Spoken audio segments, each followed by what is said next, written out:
Istri tewas muka tertutup sprei, suami diamankan polisi.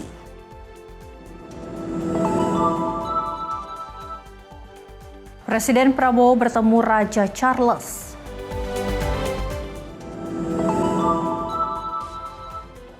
Tim SAR gabungan temukan black box pesawat ATR 42500. Evakuasi balita sesak napas di tengah laut Mentawai.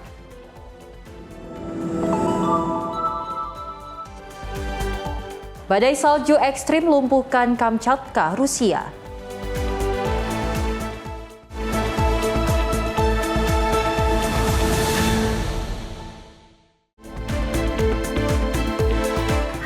Selamat pagi pemirsa Simpo TV.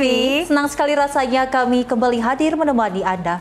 Selain 5 informasi utama tadi, kami akan menghadirkan informasi seputar politik dan juga ekonomi. Dan selain itu juga kami telah menyiapkan sejumlah informasi menarik seputar peristiwa dari dalam negeri maupun mancanegara bersama saya Louis Ayu. Dan saya Selis Regar, ini dia Menyapa Indonesia Pagi selengkapnya.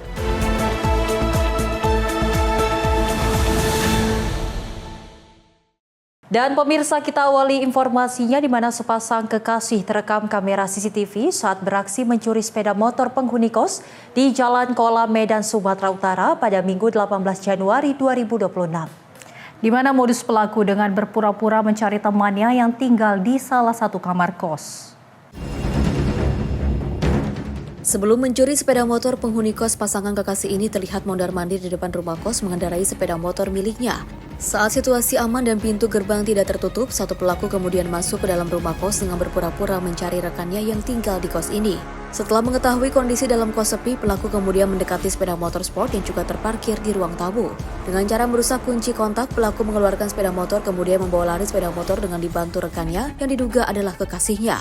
Pemilik sepeda motor Aryo pada Rabu 21 Januari 2026 siang mengatakan saat kejadian korban sedang tidur di dalam kamarnya dan mengetahui sepeda motornya hilang pada sore hari.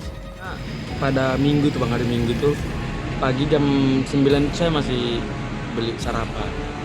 Keluar gitu kan beli sarapan, baru setelah sarapan itu saya pulang ke kos, tidur bang, istirahat.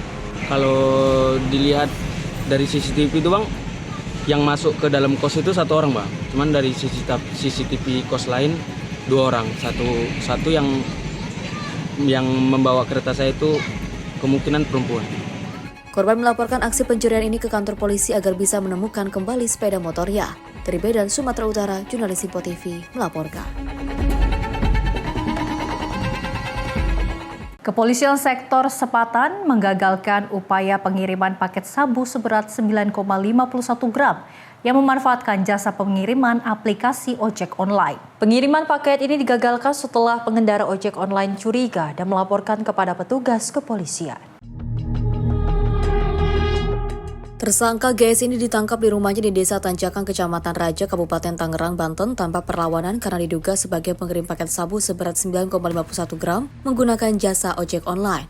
Polisi kemudian menggeledah kamar tersangka guna mencari barang bukti lainnya namun nihil. Kapolsek Sepatan AKP Fahyani mengatakan penangkapan tersangka berawal dari kecurigaan pengendara ojek online yang mendapat order pengiriman barang dari seseorang di Desa Tanjakan, Kecamatan Raja, Kabupaten Tangerang menuju penerimanya di Penjaringan, Jakarta Utara pada Rabu 21 Januari 2026. Kejadian ini kemudian dilaporkan kepada pihak Polsek Sepatan yang juga menindaklanjuti dengan membongkar paket dan ternyata di dalam paket tersebut berisi 2 paket narkotika jenis sabu seberat 9,51 gram. Tersangka GS menyamarkan pengiriman narkotika tersebut dengan seolah-olah mengirim telepon genggam dengan diberikan pemberat dari batu bata. Datang rekan kita ojol ke Polsek Sepatan karena mendapat orderan mencurigakan. Datang ke Polsek, lalu kami lakukan pemeriksaan dan ternyata benar bahwa orderan tersebut berisi sabu yang paket pertama itu kurang lebih 5,45 gram, yang paket B 4,06 gram, jadi ditotalkan semua 9,51 gram. Selanjutnya tim Osnal di bawah pimpinan Kapolsek dan Kanit Reskrim melakukan penyelidikan. Lanjut tertangkaplah berinisial GS di daerah Desa Tanjakan, Kecamatan Rajek. Pada saat penggeledahan mengakui bahwa barang itu adalah milik saudara GS yang akan dikirim ke penjaringan melalui pengiriman ojek online.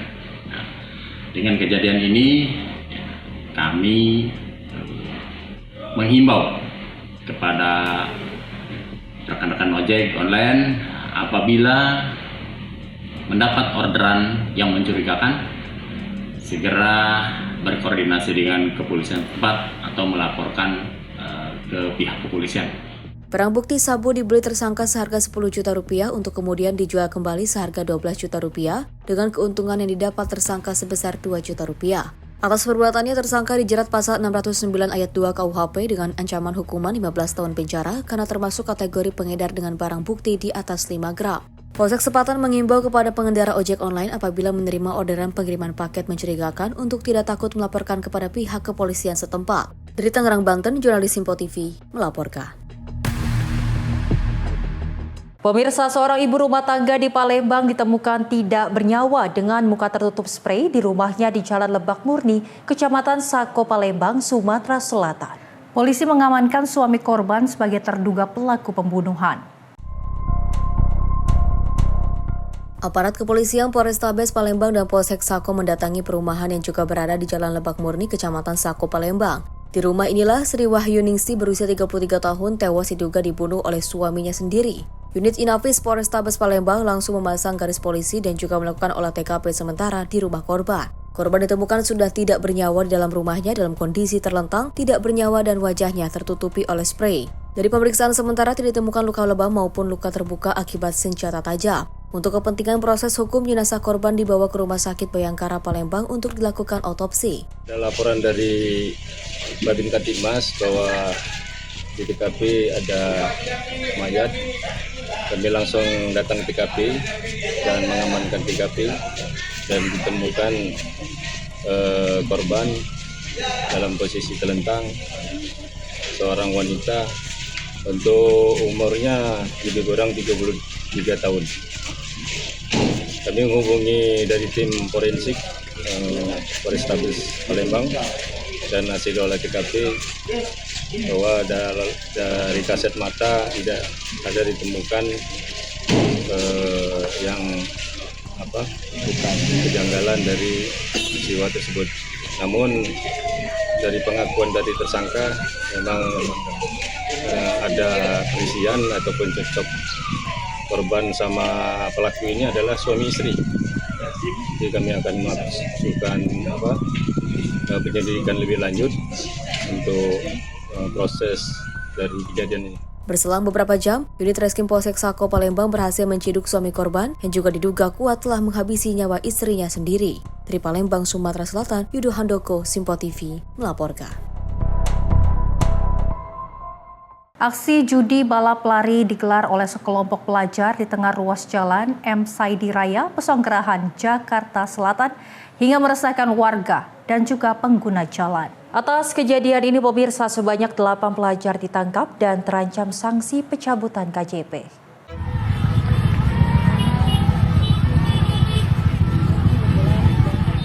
Aksi tak terpuji para pelajar ini terjadi di Jalan M. Saidi Raya, Pesanggerahan, Jakarta Selatan.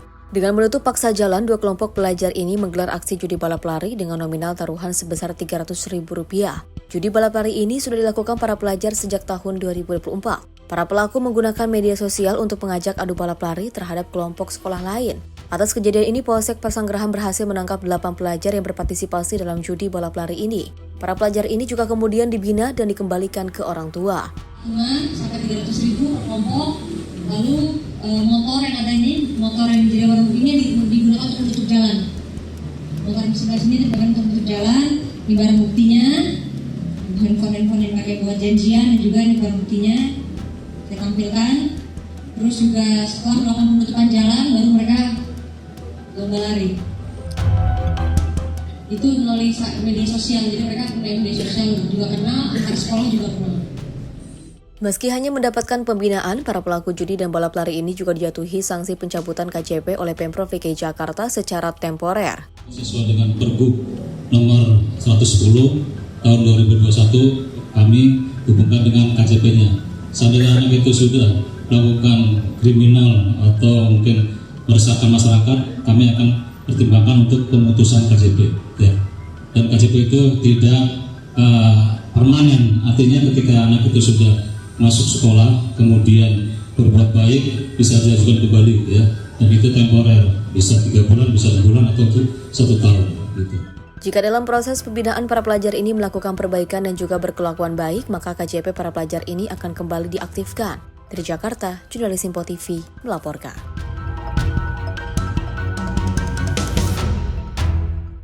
Sementara itu, pemirsa, aparat Treskrim Polres Lampung Timur menangkap seorang pria yang diduga membobol kios yang berada tepat di depan kantor polisi. Pelaku diamankan berdasarkan hasil rekaman CCTV dan penyelidikan petugas. Dalam aksinya, pelaku membawa barang hasil curian dengan menitipkan ke dalam mobil ambulans milik kecamatan.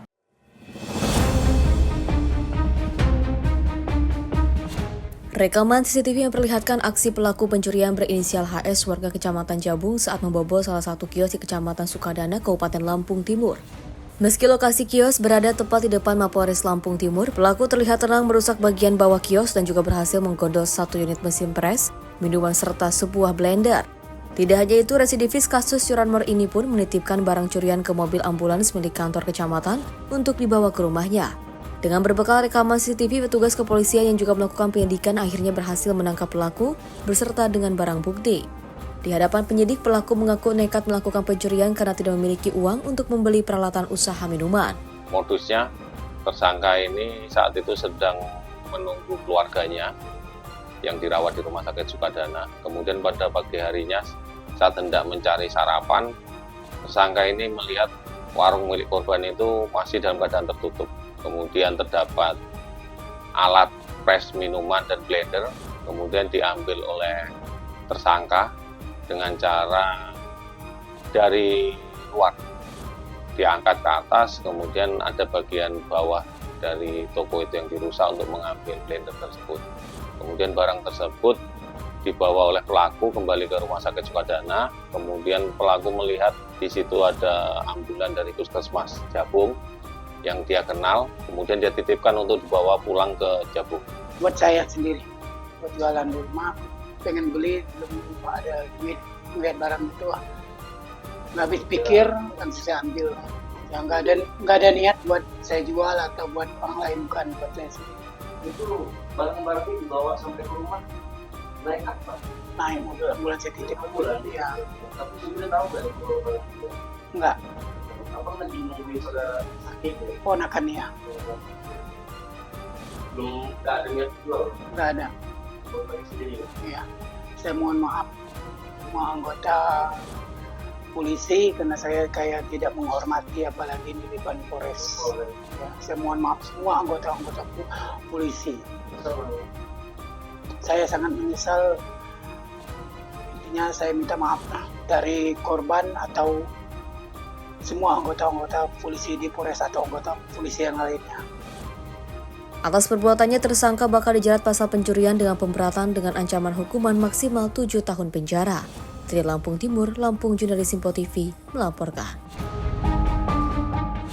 Diduga untuk konten di media sosial, 2 kelompok remaja terlibat tawuran di Jalan Kolonel Sugiono, Durensawit, Jakarta Timur pada Rabu 21 Januari 2026 malam. Peristiwa ini tidak menimbulkan korban namun meresahkan warga sekitar.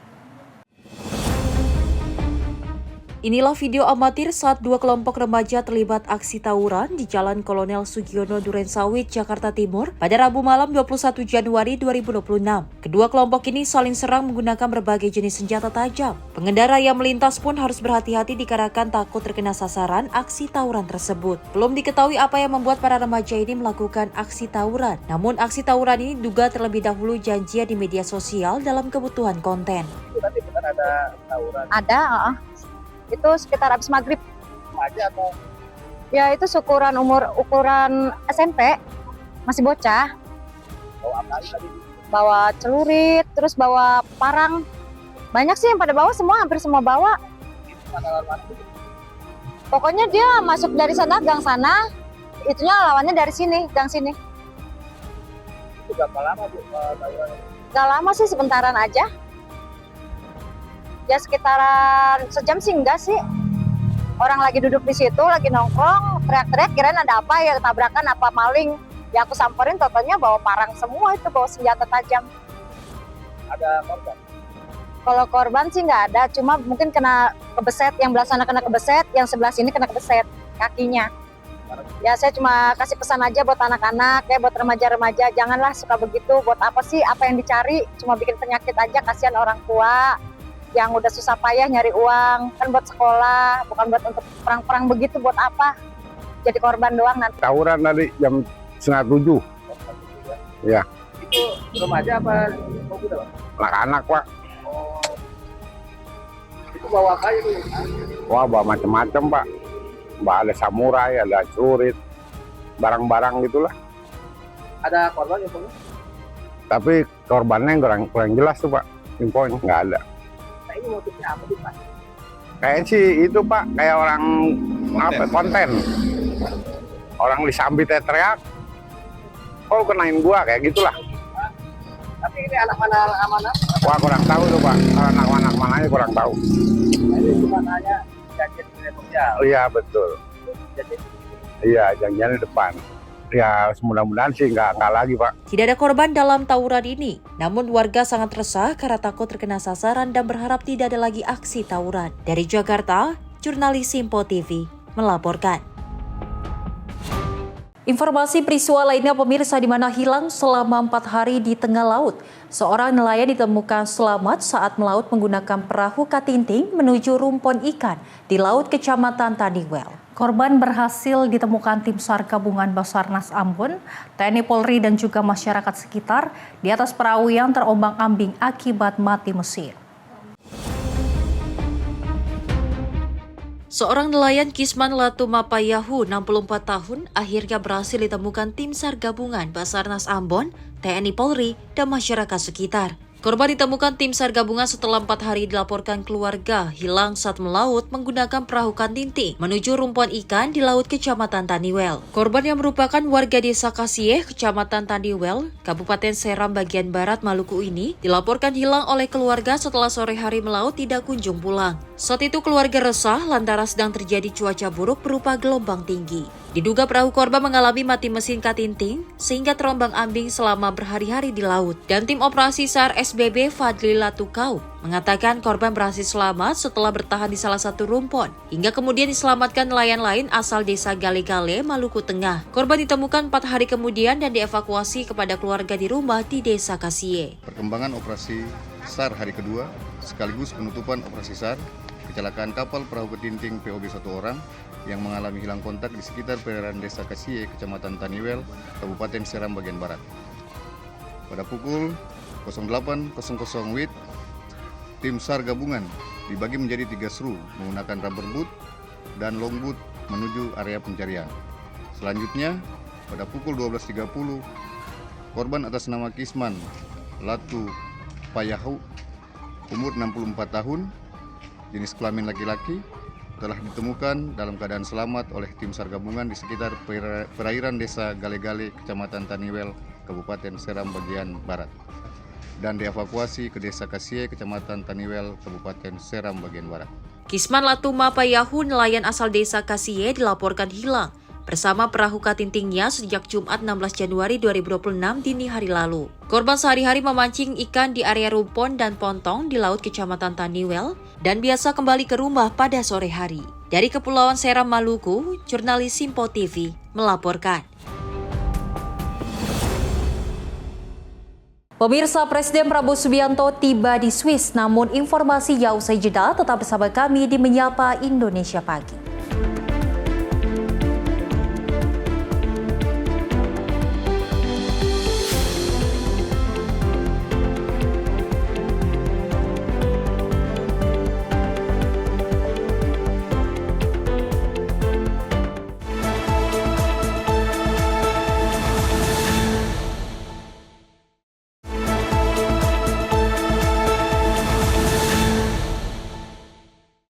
Selamat pagi pemirsa, Anda kembali menyaksikan Menyapa Indonesia Pagi. Informasi kami lanjutkan.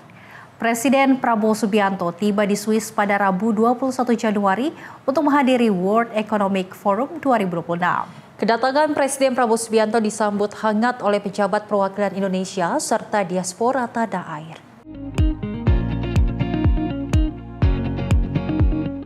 Presiden Republik Indonesia Prabowo Subianto memulai agenda internasionalnya dengan tiba di Swiss pada Rabu 21 Januari 2026 guna menghadiri World Economic Forum 2026.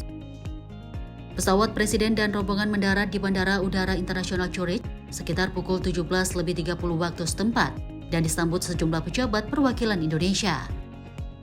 Penyambutan di bandara dilakukan oleh Duta Besar RI untuk Konfederasi Swiss, YM Igede Ngurai Swajaya, Atasé Pertahanan KBRI Paris, Marsma TNI Hendra Gunawan, serta jajaran perwakilan Indonesia lainnya.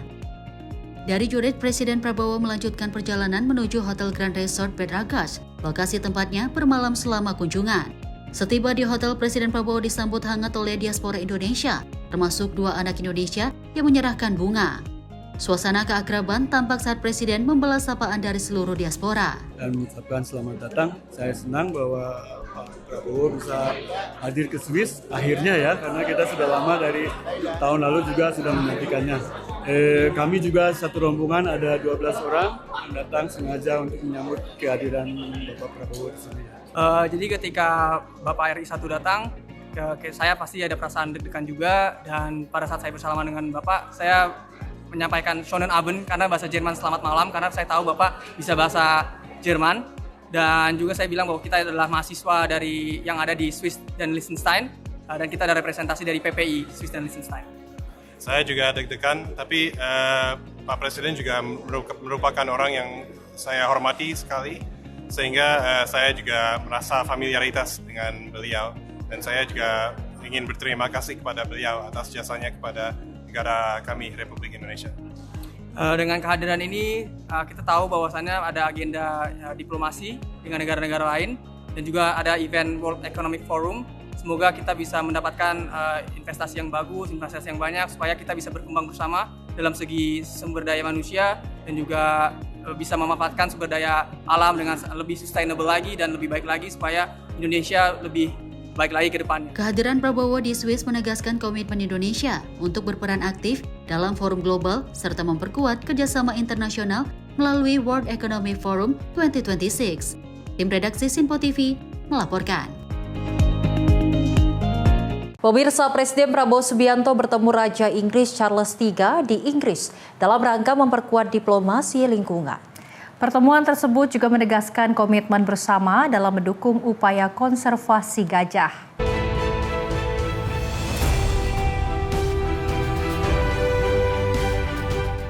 Presiden Prabowo Subianto menghadiri pertemuan filantropi konservasi gajah Pasaman sekaligus melakukan pertemuan dengan Raja Inggris Charles III di Lancaster House, London pada Rabu 21 Januari 2026.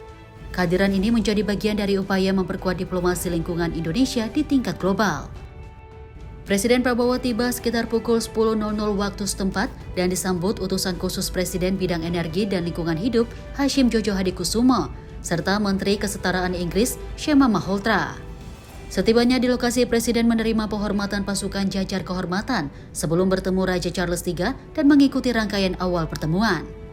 Dalam forum tersebut, Presiden Prabowo dan Raja Charles menerima pemaparan mengenai inisiatif konservasi gajah Pasaman, serta berinteraksi dengan para pengusaha dan filantropi lingkungan yang tergabung dalam UK Indonesia Pasaman Elephant Conservation Initiative. Pertemuan ini menegaskan komitmen bersama Indonesia dan Inggris dalam memperkuat kerjasama internasional di bidang pelestarian satwa liar dan konservasi lingkungan. Tim redaksi Sinpo TV melaporkan. Informasi lainnya datang dari Menteri Perumahan dan Kawasan Permukiman Marwarar Sirait yang menyambangi pimpinan KPK untuk menindaklanjuti penggunaan lahan Meikarta untuk dibangun menjadi kawasan rumah susun bersubsidi. Komisi Pemberantasan Korupsi menegaskan pembangunan rusun subsidi di lahan Meikarta memiliki kepastian hukum yang jelas. Pembangunan rusun subsidi oleh Kementerian Perumahan dan Kawasan Permukiman tengah dikebut saat ini. Usai pembangunan ini menjadi prioritas utama dalam program prioritas perumahan rakyat milik Presiden Prabowo. Menteri Perumahan dan Kawasan Permukiman menjamin pembangunan rusun subsidi di lahan Meikarta telah memiliki kepastian hukum yang jelas. Pasalnya lahan tersebut memiliki sejumlah masalah beberapa tahun silam. Nantinya pembangunan rusun subsidi ini akan dikembangkan oleh Lipo Group dan ditargetkan capai sekitar 100 hingga 200 ribu unit hingga akhir pembangunan. Hal ini disampaikan Aras saat seusai bertemu dengan pimpinan KPK di Gedung Merah Putih, Jakarta pada Rabu petang. Tahun ini prioritas kami adalah membangun rumah susun subsidi. Ya, dan titik pertama hari ini saya berani menyampaikan sesudah clearance dari KPK, dari Mas Budi, dan dari pimpinan KPK bahwa tidak ada masalah secara hukum untuk di Meikarta untuk dimulai pembangunan rumah susun subsidi. Jadi terima kasih Pak Budi, saya merasa ada kepastian hukum karena tiga pihak itu menunggu kepastian.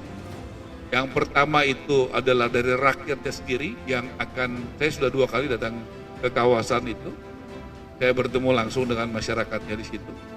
Saya datang ke sekolah, saya datang ke rumah sakit, saya datang ke pasarnya, saya datang ke kawasan industrinya, jadi saya lihat langsung. Jadi kepastian hukumnya seperti apa? Nah, hari ini terjawab. Meski adanya tindak pidana korupsi suap izin begitu, maka tentu KPK juga mewanti. Jadi sedari awal, kalau tadi Pak Menteri menyampaikan bagaimana kita menciptakan ekosistem ini bisa betul-betul bersih, maka pada aspek perizinannya ini harus betul-betul firm. Jadi tadi sudah disampaikan juga rencana bertemu dengan pemerintah daerah begitu Pak ya, itu juga harus menjadi poin memastikan bahwa perizinan ini nanti betul-betul clear. Sebagai salah satu alat penegak hukum di tanah air, Komisi Pemberantasan Korupsi memastikan turut mengawasi perizinan dalam pembangunan program perumahan oleh para pihak pengembang. Dari Jakarta, Max Munte, Azizul Hakim, Simpo TV melaporkan. Menteri Perumahan dan Kawasan Permukiman Marwaras Sirait memastikan proyek raksasa Meikarta di Jawa Barat akan dikembangkan menjadi hunian subsidi bagi rakyat. Kepastian ini didapati usai Kementerian PKP berkonsultasi dengan KPK terkait status hukum dan perizinan proyek tersebut.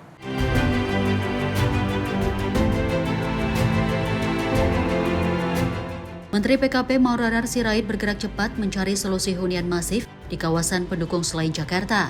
Usai melakukan diskusi selama 3 jam bersama pimpinan KPK, pemerintah menyatakan proyek Meikarta bisa segera dilanjutkan untuk pembangunan rumah susun subsidi. Pemerintah kini tengah mempersiapkan rencana desain, skema pembiayaan hingga aturan kepemilikan untuk merealisasikan hunian subsidi di Meikarta. Langkah ini diambil karena jumlah unit yang tersedia di kawasan tersebut sangat masif dan dinilai mampu membantu masyarakat berpenghasilan rendah atau MBR memiliki hunian layak.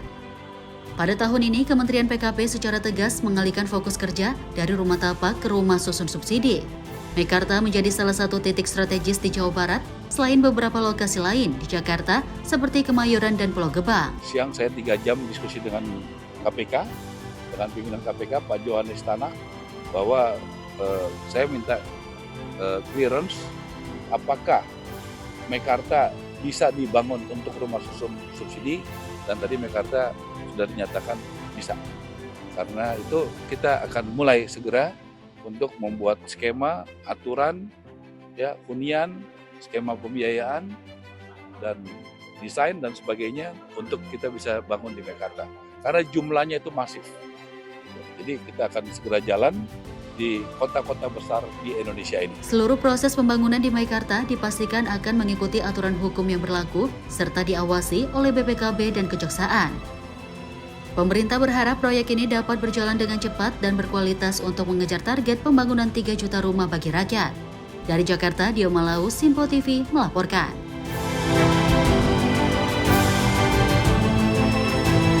Pemirsa, Kementerian Haji dan Umroh memastikan seluruh persiapan penyelenggaraan ibadah haji tahun 2026 telah dilaporkan secara menyeluruh kepada DPR RI. Hal ini disampaikan setelah rapat koordinasi dengan Komisi 8 pada Rabu 21 Januari yang membahas kesiapan akomodasi, konsumsi, dan transportasi jemaah di Tanah Suci. Dalam rapat kerja bersama Komisi 8 DPR RI, Menteri Haji dan Umroh Muhammad Irfan Yusuf menyampaikan kesiapan layanan utama untuk jemaah haji, mulai dari akomodasi hotel, penyediaan konsumsi, hingga sarana transportasi selama berada di Tanah Suci. Transportasi jemaah telah dirancang menyeluruh mulai dari pergerakan antar kota Mekah dan Madinah, perjalanan menuju Arafah dan Mina, hingga layanan pendukung lainnya. Irfan turut menegaskan bahwa faktor ekonomi global seperti pergerakan nilai tukar rupiah terhadap dolar dan rial Saudi telah diantisipasi sejak dini oleh PKH Haji. Langkah tersebut diambil agar di penyelenggaraan ibadah haji tahun 2026 dapat memberikan pelayanan terbaik serta memberikan rasa aman nyaman bagi seluruh jemaah. Alhamdulillah sudah kita laporkan semuanya, mulai dari persiapan akomodasi hotel, persiapan catering untuk makannya, persiapan transportasi di sana, baik transportasi dari hotel ke Arafah, transportasi dari hotel di Mekah ke hotel ke Madinah, ataupun sebaliknya transportasi dari Arafah ke Musdalifah Mina sudah kita laporkan, dan alhamdulillah Komisi 8 juga menerima laporan kami, dan mudah-mudahan dengan kerjasama yang sangat bagus antara kami dan Komisi 8 kita bisa menjalankan proses haji 2026 dengan sebaik-baiknya. Gus, ini kan ada pergerakan nilai tukar rupiah. Apakah berpengaruh juga kepada BP yang dibayarkan? Ada kenaikan atau tidak? Kemudian ini kan udah turun 2 juta ya. Pergerakan dolar maupun real terhadap rupiah itu sudah diantisipasi oleh teman-teman di PKH, dan kami tidak ikut dalam hal itu, dan teman-teman sudah mengantisipasinya sejak beberapa bulan yang lalu. Dari Jakarta, Fani Davariskiano, Simpo TV melaporkan. Selain dilatih dan dididik semi militer, petugas haji juga dibekali materi soal bahasa Arab. Pembelajaran bahasa Arab dasar ini dinilai penting untuk memudahkan komunikasi petugas haji di Arab Saudi pada musim haji 2026. Dan Islam. Seperti inilah suasana kegiatan belajar mengajar bahasa Arab dasar di kelas Media Center Haji, salah satu layanan tugas dan fungsi PPIH yang memegang peranan penting selama penyelenggaraan ibadah haji tahun ini. Sebanyak 60 para jurnalis dari berbagai media massa ini dengan serius menyimak pelajaran bahasa Arab yang diberikan oleh pengajar. Pengajar bahasa Arab Anin mengatakan pembelajaran bahasa Arab ini sangat penting guna mendukung komunikasi selama bertugas di Arab Saudi. Mau belajar bahasa Arab yang lebih gampang, kita harus setiap hari dengar bahasa Arab. Walau 1 jam. Ulangi dengar, dan kita ulangi juga baca Arab. Ya. Ingin semuanya bisa bahasa Arab, bisa berkenalan, dan bisa berbicara orang-orang di sana. Kenapa? Karena insya Allah tugas haji lancar. Dan insya Allah.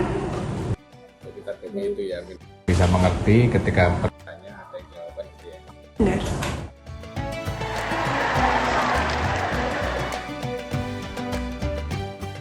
Sementara itu di kelas besar pelajaran bahasa Arab diikuti oleh 1.600 petugas haji sebagai layanan tugas dan fungsi.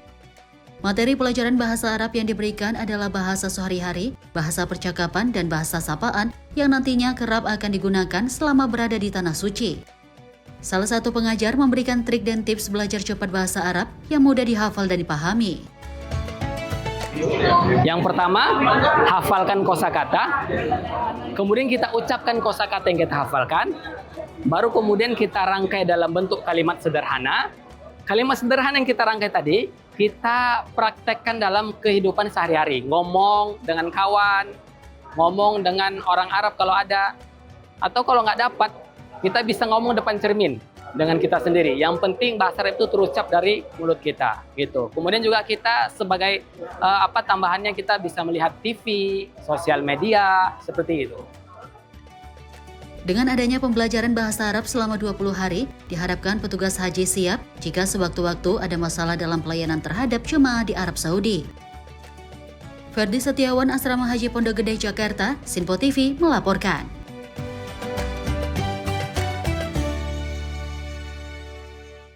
Pemirsa, guna memastikan pergerakan jemaah haji lancar, khususnya saat arus jemaah dari Arafah menuju Musdalifah dan juga Mina, PPIH Arab Saudi akan mengoptimalkan penempatan pos serta personel berpengalaman di Mina. Sejumlah rencana dan pemetaan pun telah dilakukan guna kesuksesan jalannya ibadah haji tahun ini.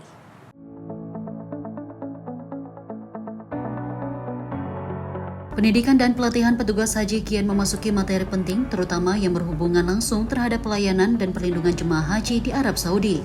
Kepala Dinas Pembinaan Mental TNI Angkatan Laut Laksamana Pertama TNI Harun Ar-Rashid menyebut Kementerian Haji dan Umroh akan mengoptimalkan peran petugas haji pada pos-pos yang telah ditentukan.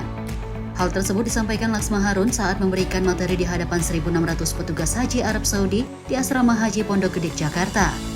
Berbekal pengalamannya sebagai Kepala Satuan Operasi Armuna pada momen Haji 2025 lalu, tahun ini pihaknya telah menyusun rencana strategis agar pelayanan kepada jemaah di Mina dapat berlangsung lancar, salah satunya dengan menempatkan petugas haji, baik dari unsur linjam maupun petugas lain yang telah menunaikan ibadah haji. Menurut Harun, langkah tersebut dinilai lebih efektif dalam menyambut dan memantau pergerakan jemaah, khususnya saat arus jemaah dari Arafah menuju Musdalifah dan selanjutnya ke Mina. Ini agar pelayanan di Mina maksimal.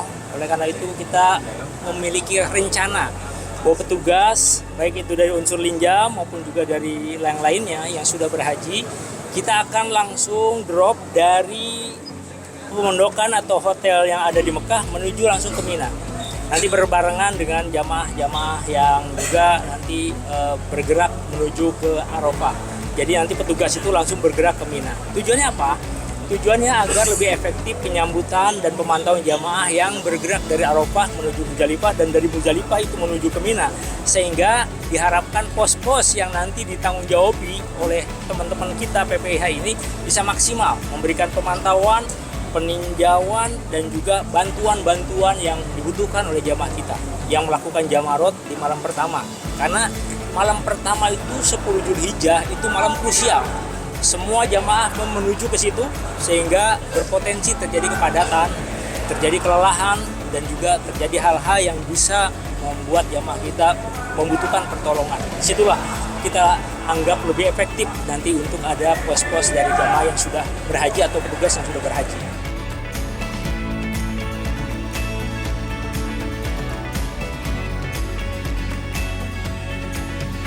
Sinpo TV melaporkan.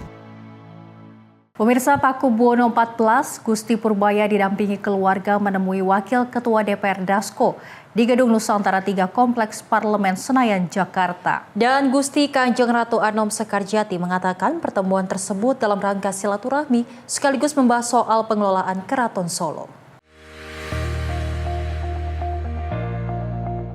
Pakubuwono 14, Purbaya dan keluarga menemui Wakil Ketua DPR Dasko di Kompleks Parlemen Senayan, Jakarta pada Rabu siang. Purbaya datang didampingi sang kakak Gusti Kanjeng Ratu Anom Sekarjati dan ibundanya Gusti Kanjeng Ratu Asiwinarni.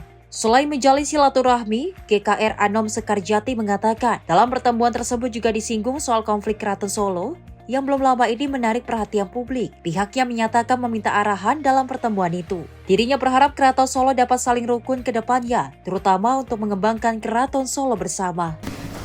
Atas bahwa Sinuwun Pakubuwono 14 sudah ditunjuk.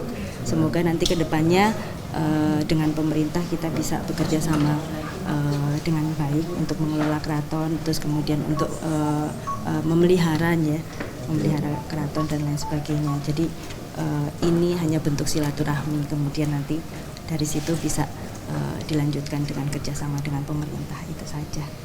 Tadi sempat dibahas nggak juga, karena kan beberapa waktu ini ada perhatian nasional, ada ribut-ribut di Solo nih, mungkin ada itu nggak dibahasnya, Bu? Kalau itu saya ya mungkin ada sedikit pembahasan seperti itu karena tidak bisa dipungkiri memang yang kemarin terjadi itu sesuatu yang menjadi berita nasional ya.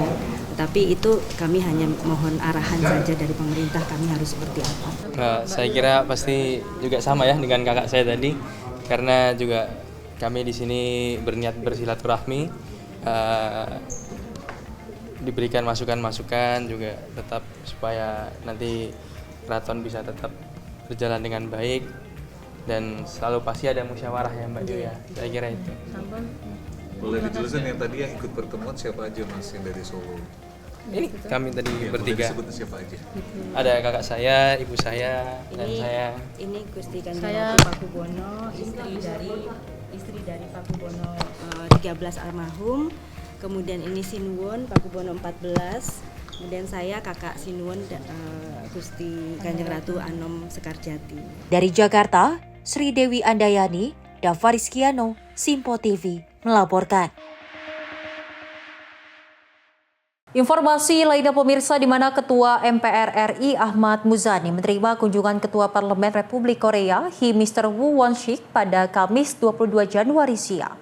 Pertemuan tersebut menjadi momen kehangatan dalam penguatan hubungan parlemen kedua negara.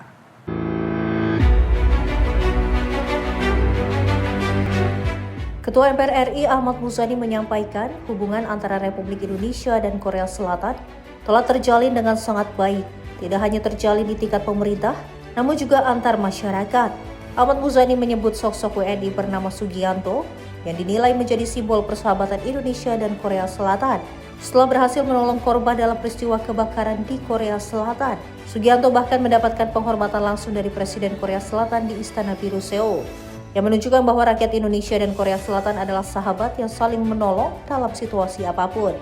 Dalam pertemuan itu, Ahmad Muzani menegaskan harapan agar berbagai persoalan dapat dikomunikasikan dengan baik antar pemangku kepentingan, sehingga kerjasama dan investasi Korea Selatan di Indonesia dapat terus meningkat dan berjalan semakin lancar. Pimpinan Majelis Permusyawaratan Rakyat baru saja menerima Ketua Majelis Nasional Korea Selatan, Yang Mulia Bapak Woo Won-sik, dengan anggota parlemen yang mendampingi beliau, serta sekretaris komisi di tingkat parlemen Korea Selatan. Pertemuan dengan pimpinan Majelis Permusyawaratan Rakyat berlangsung hangat, bahkan penuh canda, karena keakraban dan hubungan yang baik antara Republik Indonesia dengan Republik Korea Selatan. Dan dalam pertemuan tersebut, Ketua Parlemen Korea Selatan berharap hubungan yang sudah cukup bagus, akrab, di berbagai macam tingkat, perdagangan, ekonomi, investasi, bahkan kebudayaan, makin hari makin menunjukkan keakraban. Disampaikan juga bahwa ada warga negara Indonesia namanya Sugianto. Pada saat terjadi kebakaran di salah satu provinsi Korea Selatan, telah berhasil membantu dan menolong banyak orang tua di Korea Selatan dari jebakan api kebakaran, dan Sugianto menjadi orang yang sangat dikagumi di Korea Selatan. Bahkan Presiden Korea Selatan telah memanggilnya, mengundang untuk mendapatkan kehormatan di Istana Biru di Seoul, Korea Selatan. Itu menggambarkan bahwa masyarakat Indonesia yang berada di Korea Selatan menunjukkan bahwa rakyat Korea Selatan adalah bagian dari sahabat kami, saudara kami, sehingga ketika terjadi bahaya, dengan penuh resiko kita pun mempertaruhkan kemampuan dan kekuatan kita untuk menolong sesamanya. Dari Jakarta, Fani Dava Rizkiano, Simpo TV melaporkan. Sementara itu, pemirsa, Dewan Perwakilan Rakyat menggelar rapat perdana Panitia Khusus Penyelesaian Konflik Agraria bersama pemerintah. Rapat tersebut menjadi langkah awal DPR untuk mencari solusi atas banyaknya desa tertinggal yang terhambat persoalan status lahan, khususnya di desa yang berada dalam kawasan hutan.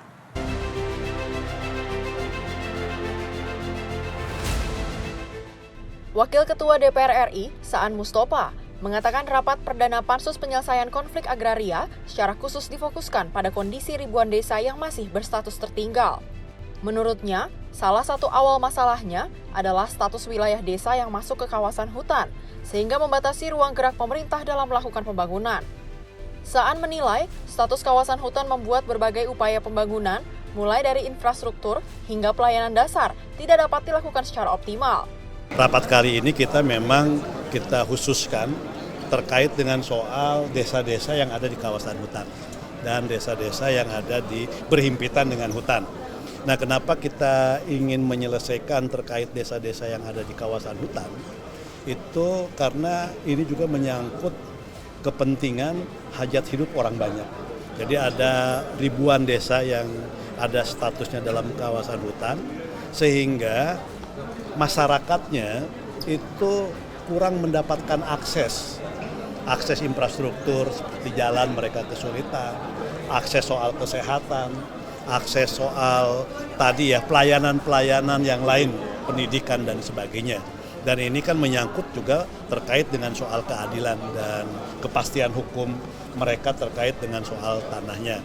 Nah, karena ini penting menyangkut hajat hidup orang banyak, maka ini yang kita buat rapat perdana, dan kita ingin persoalan desa-desa yang di kawasan hutan ini kita bisa selesaikan dengan waktu yang cepat. Dari Jakarta, Sri Dewi Andayani, Davarisiano, Sinpo TV melaporkan.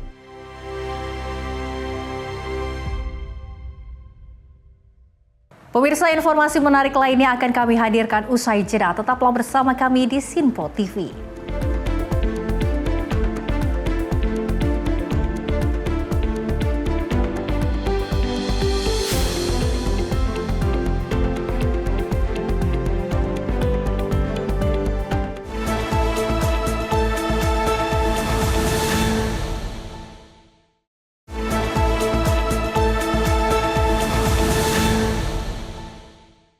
Masih bersama kami pemirsa dalam Menyapa Indonesia Pagi, di mana SPPG di Kota Malang mulai menyasar menu bergizi bagi kelompok B3 atau balita, ibu hamil dan juga menyusui. Distribusi diberikan sebanyak 2 kali dalam sepekan dengan menu sesuai kajian ahli gizi. Distribusi terbagi dalam 2 periode waktu antara hari Senin dan Kamis. Jenis makanannya juga bervariasi dan berganti-ganti setiap pengiriman, mulai makanan basah dan kering. Bagi penerima manfaat merasa amat terbantu dengan adanya program ini, karena membantu diri dan jabang bayi mendapatkan asupan nutrisi yang cukup. Ini udah sebulan kayaknya. Sebulan? Ya. Dapatnya tiap hari atau gimana?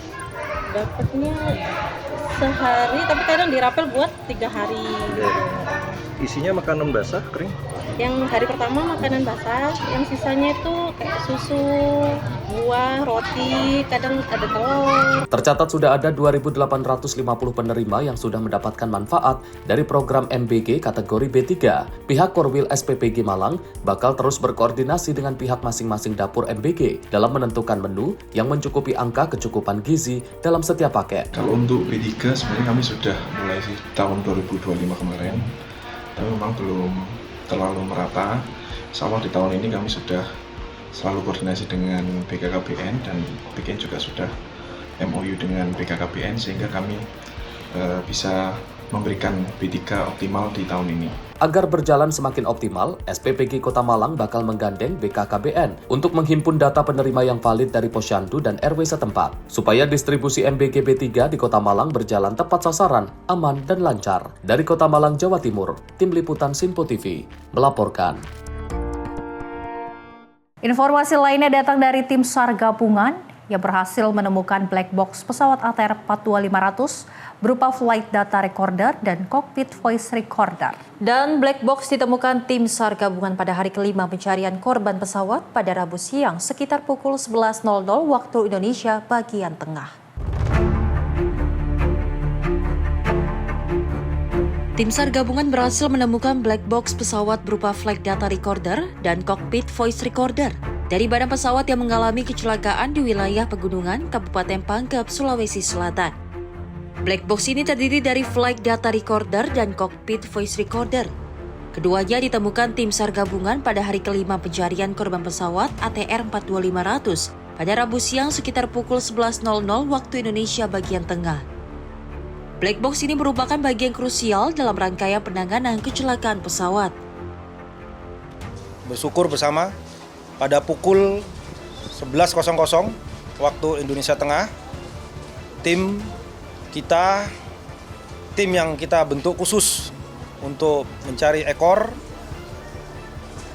dari Satuan Yonif 700 Raider Wirayuda Sakti Kodam 14 Hasanuddin bersama dengan tim Sarnas dan tim reaksi cepat Bosowa Tonasa, mohon maaf, tim reaksi cepat Tonasa, kita bisa berhasil menemukan black box dan alhamdulillah sekarang sudah bisa kita lepas dari dudukannya dan sedang proses turun menuju posko kita di Desa Tompo Bulu ini.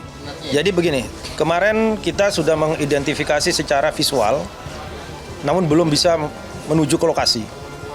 Karena dari kontur medan yang memenuhi perlu tantangan, sehingga kita tadi malam kita juga berrapat untuk menganalisa dan akhirnya kita membentuk tim khusus ini beserta dengan rekan-rekan Sarnas dan tim reaksi cepat Tonasa tadi. Alhamdulillah tadi pagi dia sudah bisa menuju lokasi tersebut dan akhirnya bisa mengecek secara langsung potongan ekor tersebut dan di dalamnya masih berada di posisinya tidak terlepas, berada di posisi dalam ekor tersebut. Flight Data Recorder berfungsi untuk merekam berbagai parameter penerbangan, seperti ketinggian, kecepatan, arah, posisi pesawat, hingga kinerja mesin. Data tersebut sangat penting untuk membantu pihak berwenang dalam merekonstruksi kronologi penerbangan sebelum kecelakaan terjadi. Sementara itu, Cockpit Voice Recorder merekam percakapan di dalam kokpit, termasuk komunikasi antar awak pesawat dan suara-suara penting lainnya selama penerbangan. Secara umum perangkat FDR dan CVR disimpan di bagian ekor pesawat. Penempatan ini dirancang karena area ekor dinilai memiliki tingkat ketahanan lebih tinggi saat terjadi benturan, sehingga peluang penyelamatan data menjadi lebih besar. Setelah ditemukan, black box akan segera diserahkan kepada Komite Nasional Keselamatan Transportasi selaku yang berwenang melakukan investigasi lanjutan. Penemuan ini menjadi langkah penting dalam proses investigasi kecelakaan pesawat. Dari Kabupaten Pangkep, Sulawesi Selatan, jurnalis Simpo TV melaporkan.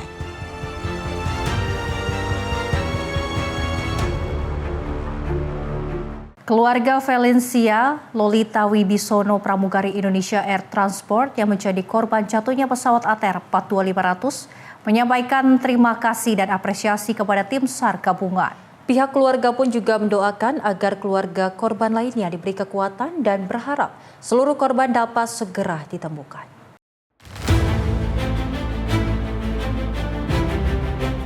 Pihak keluarga mengungkapkan terima kasih atas kerja keras tim dalam upaya pencarian di Pegunungan Bulu Saraung, Kabupaten Pangkep, Sulawesi Selatan.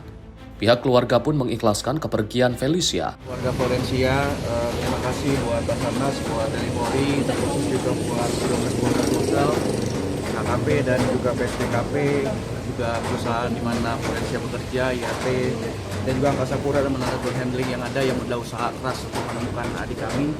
Mengucap syukur buat apa yang sudah dikerjakan bagi kami sehingga adik kami bisa ditemukan, sehingga hari ini bisa juga udah ditutup petinya sehingga kami akan segera bawa ke Jakarta. Terus berdoa buat yang lain juga, kasih kekuatan juga sama seperti kami dan juga bisa segera ditemukan sehingga kita semua bisa kembali ke tempat kami masing-masing dengan membawa baik saudara kerabat kami yang ada, dan terus juga dukung doa semuanya biar semua bisa berjalan dengan baik, semua bisa berjalan dengan lancar dan semua diberi kekuatan dari Tuhan sendiri bisa menghadapi semuanya. Sekian itu dari keluarga kami. Dari Makassar, Sulawesi Selatan, jurnalis Simpo TV melaporkan. Pemirsa, jenazah penumpang korban pesawat ATR 42500 yang jatuh di lereng Gunung Bulu Saraung, Kabupaten Pangkep, Sulawesi Selatan, yakni Deden Maulana, tiba di Terminal Kargo Jenazah Bandara Soekarno-Hatta, Tangerang, Banten pada Kamis pagi. Jenazah Deden Maulana tiba pukul 8:10 yang langsung disambut upacara jenazah dari pihak Kementerian Kelautan dan Perikanan. Deden Maulana merupakan salah satu pegawai Kementerian Kelautan dan Perikanan yang menjadi korban atas peristiwa jatuhnya pesawat ATR 42500 di lereng Gunung Bulu Saraung. Setibanya jenazah Deden Maulana di Kargo Jenazah Bandara Soekarno-Hatta langsung disambut haru sanak keluarga. Selain itu dilakukan upacara kedinasan dengan menyelimuti peti jenazah menggunakan bendera merah putih. Selanjutnya upacara akan dilanjutkan di Sekolah Perikanan di Pasar Minggu. Kemudian rencananya akan dimakamkan di wilayah Garut, Jawa Barat. Alhamdulillah untuk dari semalam sampai tadi pagi ini ya hasil kerjasama dengan koordinasi dengan pihak Human Reman maupun APSEC ya alhamdulillah berjalan lancar. Untuk yang tadi pagi ini kedatangan dari staf Kementerian Kelautan Perikanan Mbak almarhum Deden Maulana. Ya selanjutnya nanti rencana jenazah itu mau dibawa ke Sekolah Perikanan yang di Pasar Minggu. Untuk informasi pemakaman sendiri untuk jenazah pagi hari ini akan seperti apa? Nah untuk almarhum Deden itu nanti rencana kesepakatan keluarga mau dimakamkan di wilayah Garut, Jawa Barat. Kalau untuk tadi malam Kapolri dijelaskan seperti apa pengamanan pemulangan korban korban.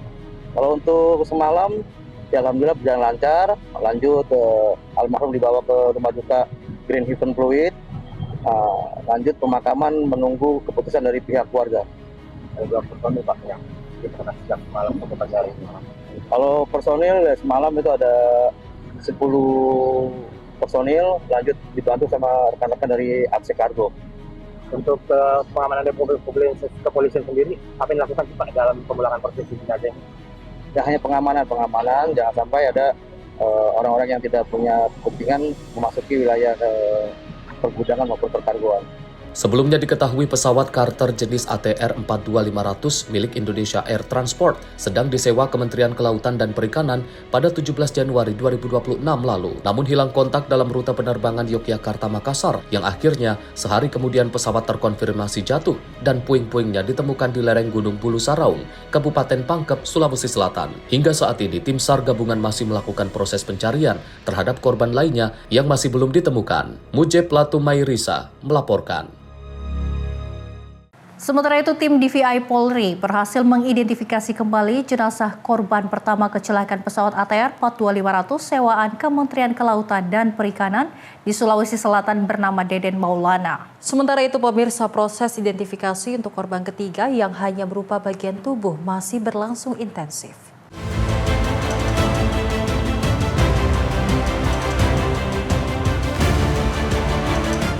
Tim DVI Polda Sulsel resmi menyerahkan jenazah korban pertama yang telah teridentifikasi kepada keluarga pada dini hari 22 Januari 2026.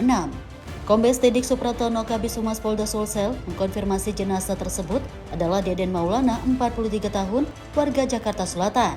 Sementara fokus kini bergeser ke korban ketiga, jenazah yang baru diterima dari tim SAR itu kondisinya hanya berupa bagian tubuh.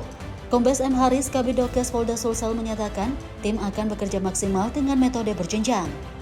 Jika sidik jari tidak dapat ditemukan, tim DVI Polda Sulsel menggunakan pemeriksaan gigi, kemudian DNA. Metode sekunder bisa dari data properti, ciri khusus, tinggi badan, hingga bekas operasi. Proses identifikasi korban kedua, Deden Maulana, pun penuh tantangan. Brigjen Pol Masyude Kapusiden Bareskrim Polri mengungkapkan tim berhasil memanfaatkan sisa jaringan kulit untuk pengambilan sidik jari. Maulana. Kemudian tadi subuh sudah diserahkan jenazah kepada keluarga. Yang berikutnya, kita juga sudah menerima jenazah yang ketiga dari Basarnas dan sekarang masih dilakukan proses identifikasi. Nah, bagaimana dan sejauh mana prosesnya nanti akan disampaikan oleh Pak Kabidokes.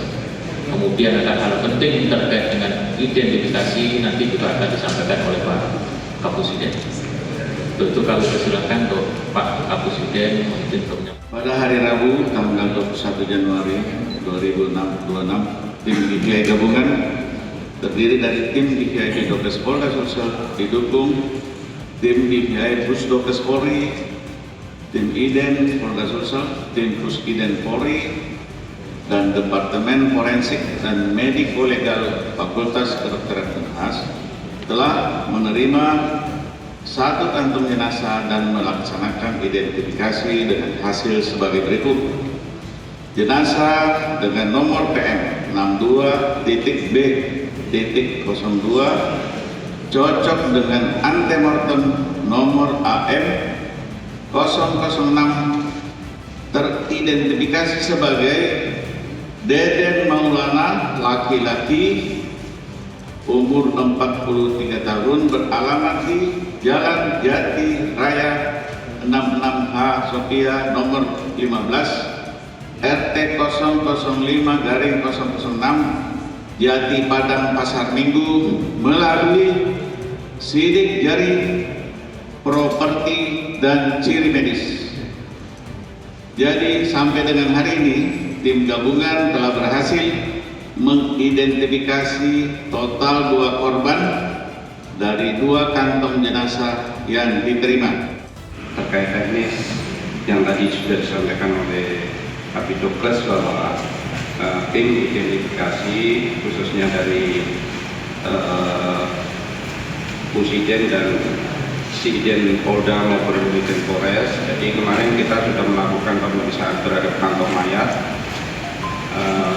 Walaupun memang ada sedikit effort, ada sedikit tantangan karena memang kondisi jenazah, namun berdasarkan keuletan dan kemampuan keilmuan dari rekan-rekan atau anggota anggota IDEN, maka kami berhasil melakukan identifikasi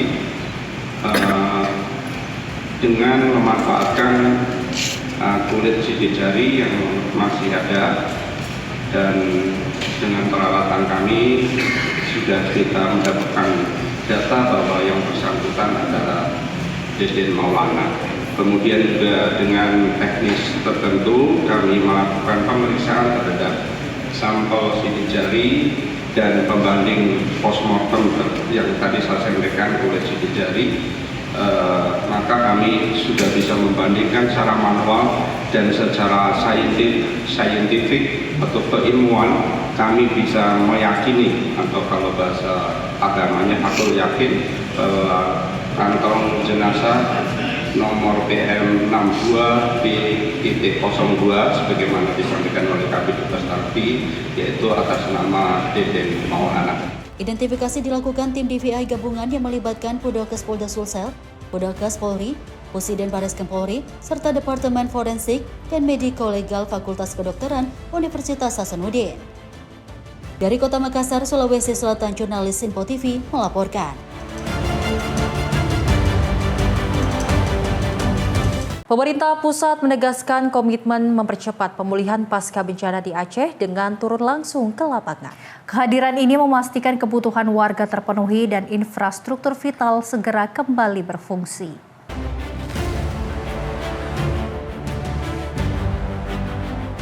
Kepala BNPB Letjen TNI Suharyanto bersama Menteri Dalam Negeri Tito Karnavian meninjau penanganan pasca bencana banjir dan longsor di Aceh pada Rabu 21 Januari 2026. Rombongan memulai pengecekan di Kabupaten Pidi Jaya yang masih berstatus tanggap darurat. Di lapangan MTQ Pidi Jaya, Kepala BNPB memeriksa fasilitas publik, termasuk SMA N2 Merede di Kampung Manesahbi, Kecamatan Murah 2. Banjir menimbun sekolah ini dengan material lumpur. BNPB memastikan sarana pendidikan segera pulih dan kegiatan belajar mengajar kembali berjalan normal. Setelah itu rombongan melanjutkan tinjauan ke Kabupaten Biren yang sudah memasuki fase transisi darurat menuju pemulihan. Di lapangan Kot Kapu, BNPB bersama Mendagri memeriksa sejumlah infrastruktur terdampak termasuk jembatan. Pengecekan ini mendorong percepatan rehabilitasi dan rekonstruksi pasca bencana. Kehadiran langsung di lapangan membuat langkah penanganan sesuai dengan kondisi di lokasi. BNPB dan Mendagri memastikan kebutuhan masyarakat terdampak terpenuhi, mulai dari pemukiman, fasilitas pendidikan hingga sektor vital lain yang mendukung kehidupan sehari-hari. BNPB menegaskan koordinasi terpadu antara pemerintah pusat dan daerah agar penanganan pasca bencana berjalan tepat, cepat, dan berkelanjutan. Rangkaian kegiatan ini menunjukkan komitmen BNPB untuk hadir di tengah masyarakat. BNPB memastikan seluruh tahapan penanganan bencana, dari tanggap darurat hingga pemulihan berlangsung efektif. Pemerintah berharap percepatan pemulihan segera mengembalikan aktivitas warga dan memperkuat ketahanan masyarakat menghadapi bencana di masa mendatang. Risna Nur, jurnalis Simpo TV melaporkan.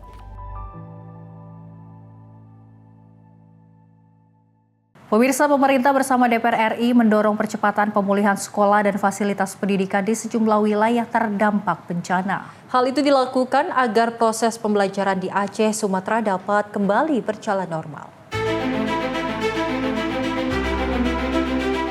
Komisi 10 DPR RI menggelar rapat bersama Menteri Pendidikan Dasar Menengah Republik Indonesia.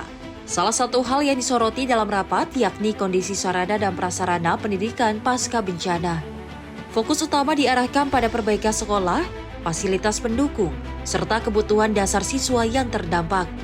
Kementerian Pendidikan Dasar dan Menengah telah menyiapkan anggaran sebesar 4, sekian triliun rupiah untuk pemulihan, rehabilitasi dan revitalisasi sarana prasarana sekolah di wilayah terdampak bencana.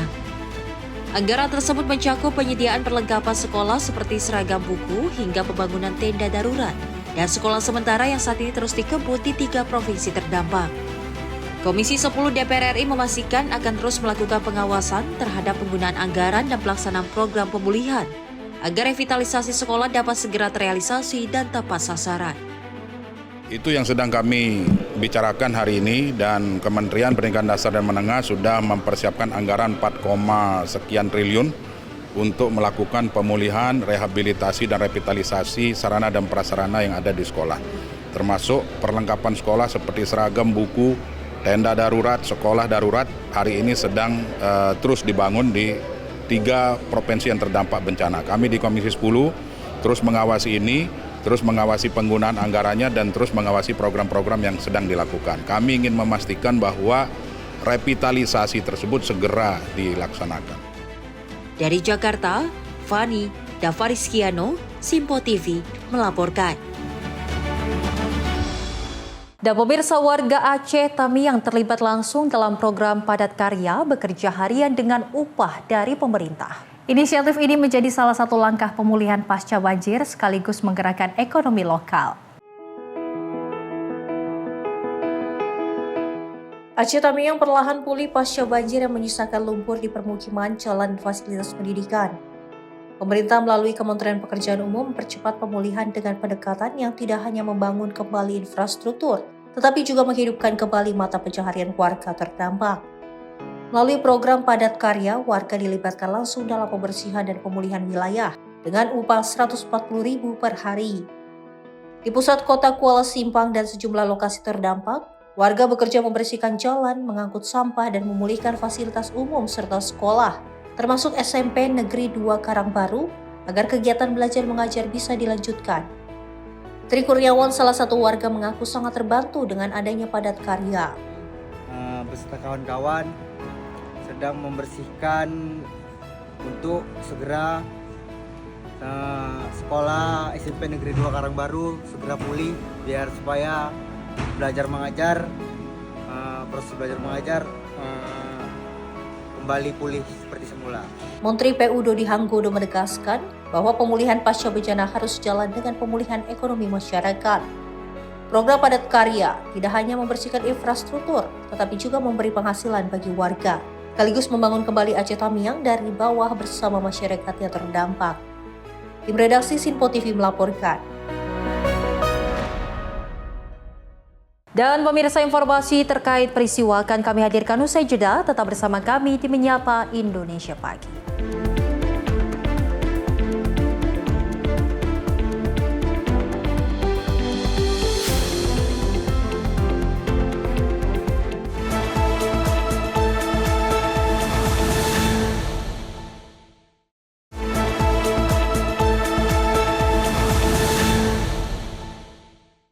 Terima kasih Anda kembali menyaksikan Menyapa Indonesia Pagi. Pemirsa, minimnya penerangan dan juga pembatasan jalan mengakibatkan minibus terperosok ke dalam parit sedalam 2 hingga 3 meter, tepatnya di Jalan Peternakan Raya, Kapuk, Jakarta Barat pada Rabu 21 Januari 2026 malam. Peristiwa ini pemirsa tidak menimbulkan korban jiwa dan juga luka. Minibus ini terperosok ke dalam parit sedalam 2 hingga 3 meter di Jalan Peternakan Raya, Kapuk, Jakarta Barat pada Rabu malam 21 Januari 2026. Kejadian bermula saat mobil melaju dari arah Kapuk menuju Angke. Mobil terperosok ke kiri jalan akibat minimnya penerangan jalan di lokasi. Selain minim penerangan, tidak adanya pembatas jalan. Pengemudi yang tidak mengenal kondisi jalan juga menjadi faktor penyebab terjadinya minibus terperosok. Peristiwa ini tidak menimbulkan korban jiwa ataupun luka. Pengemudi dan salah seorang penumpang berhasil keluar dari dalam mobil dengan selamat.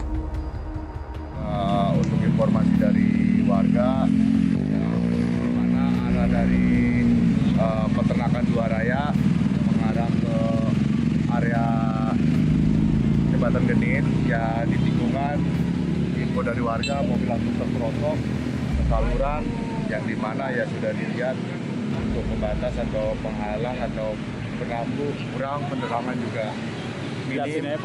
Ya itu aja yang saya tahu. Di dalam ada berapa penumpang? Info dari warga dan dilihat dari kondisi 1 penumpang. Mengalami luka atau gimana? Alhamdulillah untuk korban jiwa tidak ada dan tidak ada luka-luka. Ini dia sempat ngebut atau gimana sih Bang? Informasi dari warga ya tidak ngebut, ya mungkin karena penerangan juga kurang ya. Jadi lampu juga kurang ya, jadi terjadilah hal yang tidak diinginkan. Untuk mengevakuasi mobilnya, tadi kan pakai kren tuh Bang, itu memang kondisinya sulit untuk diangkat atau gimana? Ya karena kondisinya ya bisa dilihat kondisinya juga sedikit agak susah, jadi dari pihak kendaraan dia mengadakan unit kren untuk mengevakuasi kendaraan tersebut. Selanjutnya mobil dievakuasi dari dalam parit dengan bantuan kren dan warga. Dari Jakarta, jurnalis Simpo TV melaporkan. Kebakaran hebat terjadi di kawasan Beringin, Kecamatan Jambi Selatan, Kota Jambi pada Rabu siang 21 Januari 2026.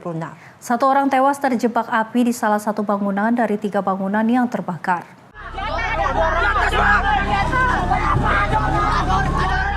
Kebakaran hebat melanda 3 bangunan di Jalan Adamali, kawasan Beringin, Kelurahan Teho, Kecamatan Jambi Selatan, Kota Jambi pada Rabu 21 Januari 2026 sekitar pukul 14.50 waktu Indonesia Barat. Warga dan petugas pemadam kebakaran berjibaku memadamkan api yang juga dengan cepat melahap 3 bangunan ini. Proses pemadaman berlangsung hingga sore hari dengan mengerahkan sebanyak 6 unit armada. Seorang pria ditemukan petugas meninggal dunia di salah satu bangunan yang terbakar. Jasad korban selanjutnya dievakuasi menggunakan ambulans dan dibawa ke rumah sakit. Akibat kebakaran ini, arus lalu lintas di sekitar lokasi sempat mengalami kemacetan dan aliran listrik padam sementara. Hingga saat ini penyebab kebakaran masih dalam penyelidikan pihak terkait. Feren Putri, tim redaksi Simpo TV, melaporkan. Pemirsa, seorang penumpang balita di atas KMP Ambu-Ambu tujuan Kepulauan Mentawai mengalami sesak nafas, tepatnya pada Rabu 21 Januari 2026. Dan dari tim SAR gabungan kemudian melakukan gerak cepat dengan evakuasi dari tengah perairan terbuka. Di tengah kegelapan, tim SAR gabungan melakukan aksi heroik menembus perairan Pulau Siporang. Sebuah operasi evakuasi medis darurat dilakukan terhadap seorang balita yang mengalami sesak napas di atas kapal feri KM Ambu-Ambu pada Rabu 21 Januari 2026. Korban diketahui bernama M. Alfarizi, seorang balita berusia 4 tahun. Dalam kondisi sesak napas, korban langsung dipindahkan ke atas rip dengan pengawasan ketat tim medis dan SAR untuk segera dilarikan ke daratan. Pada pukul 1:50 waktu Indonesia bagian Barat, korban langsung diserah terimakan kepada pihak RSUD Mentawai yang telah bersiaga di dermaga guna mendapatkan penanganan medis lebih lanjut. Redaksi Simpo TV melaporkan.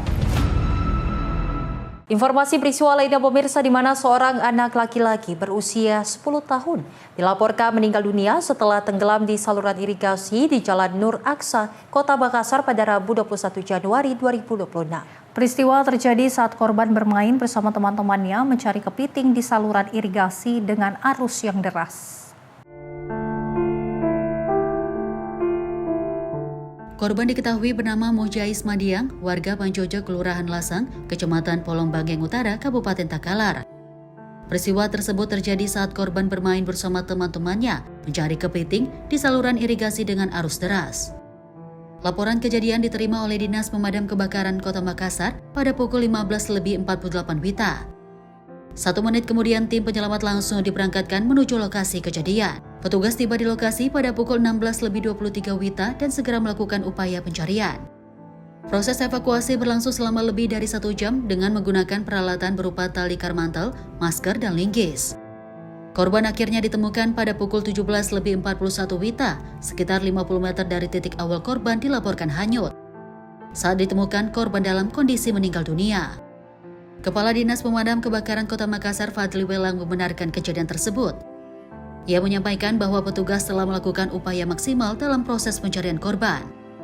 Ia juga mengimbau kepada para orang tua agar lebih waspada dan meningkatkan pengawasan terhadap anak-anak, terutama saat bermain di area yang berpotensi membahayakan keselamatan. Tim redaksi Sinpo TV melaporkan.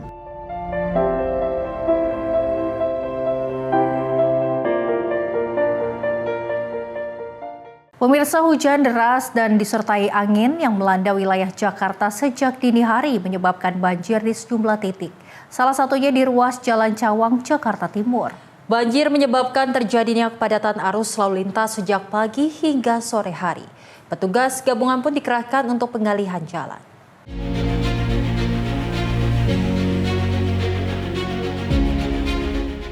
Pemirsa Sinpo TV, hujan yang melanda sejak pagi tadi sekitar pukul 7 pagi hingga siang hari ini menyebabkan kemacetan atau banjir di sejumlah titik di wilayah Jakarta. Dan berdasarkan pantauan kami, memang saat ini kami sedang berada di Jalan DI Panjaitan, Cawang, Jakarta Timur.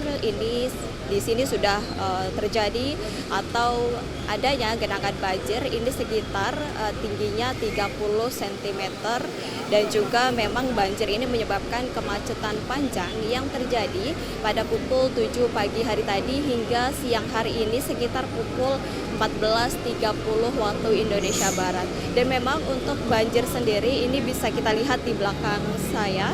Ini banjir didominasi genangan air ini berada di sisi kiri dikarenakan memang permukaan yang tidak merata ini menyebabkan sisi kiri jalan ini mengalami genangan air yang cukup tinggi sekitar 25 cm hingga 30 cm.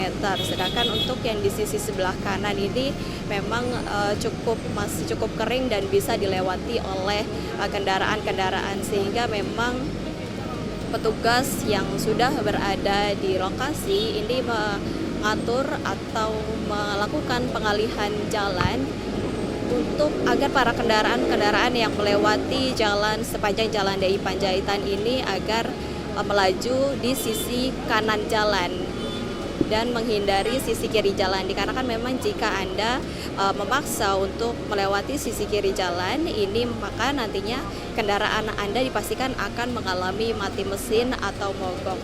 Dan pengalihan arus lalu lintas yang disebabkan oleh banjir ini menyebabkan kemacetan ini dari arah PGC Kramat Jati hingga mengarah ke UKI Cawang atau kampus Universitas Kristen Indonesia. Dan memang kendaraan ini didominasi oleh kendaraan truk, bus Transjakarta, kendaraan roda 4 dan juga kendaraan roda 2, sehingga bagi Anda yang ingin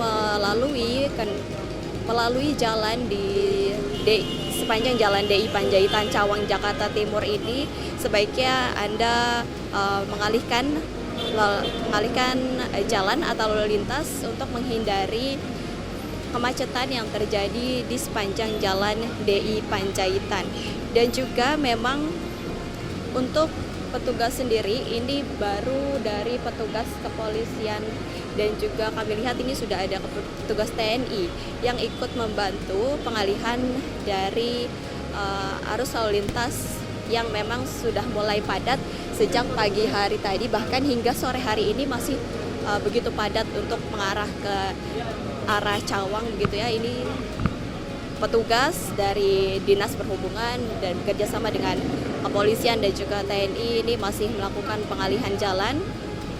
Dan namun untuk Dinas SDA sendiri memang sudah ada di lokasi banjir atau lokasi yang tergenang air, namun untuk penanganannya seperti apa, ini kami belum bisa memastikan. Namun untuk informasi yang kami dapatkan, ini juga sudah tersedia 2 pompa air yang akan dikerahkan. Namun kami belum bisa memastikan lebih lanjut kapan pompa air ini akan digunakan untuk dilakukan ya penyedotan air dan kemana arah air tersebut akan dilakukan. Hingga sore hari ini sendiri kepadatan arus lalu lintas ini masih terjadi di sepanjang Jalan DI Panjaitan arah PGC Jakarta arah PGC Kerambajati menuju ke arah Uki Cawang. Sehingga bagi Anda yang ingin melakukan perjalanan melalui Universitas Kristen Indonesia Cawang, ini diharapkan untuk melalui jalan lain untuk menghindari kemacetan yang terjadi dan juga untuk memastikan kendaraan Anda ini tidak mogok di tengah jalan atau mengalami mati mesin. Demikian informasi kali ini dari Jakarta, Sri Dewi Andayani, Mutia Anggiani, Sinpo TV melaporkan.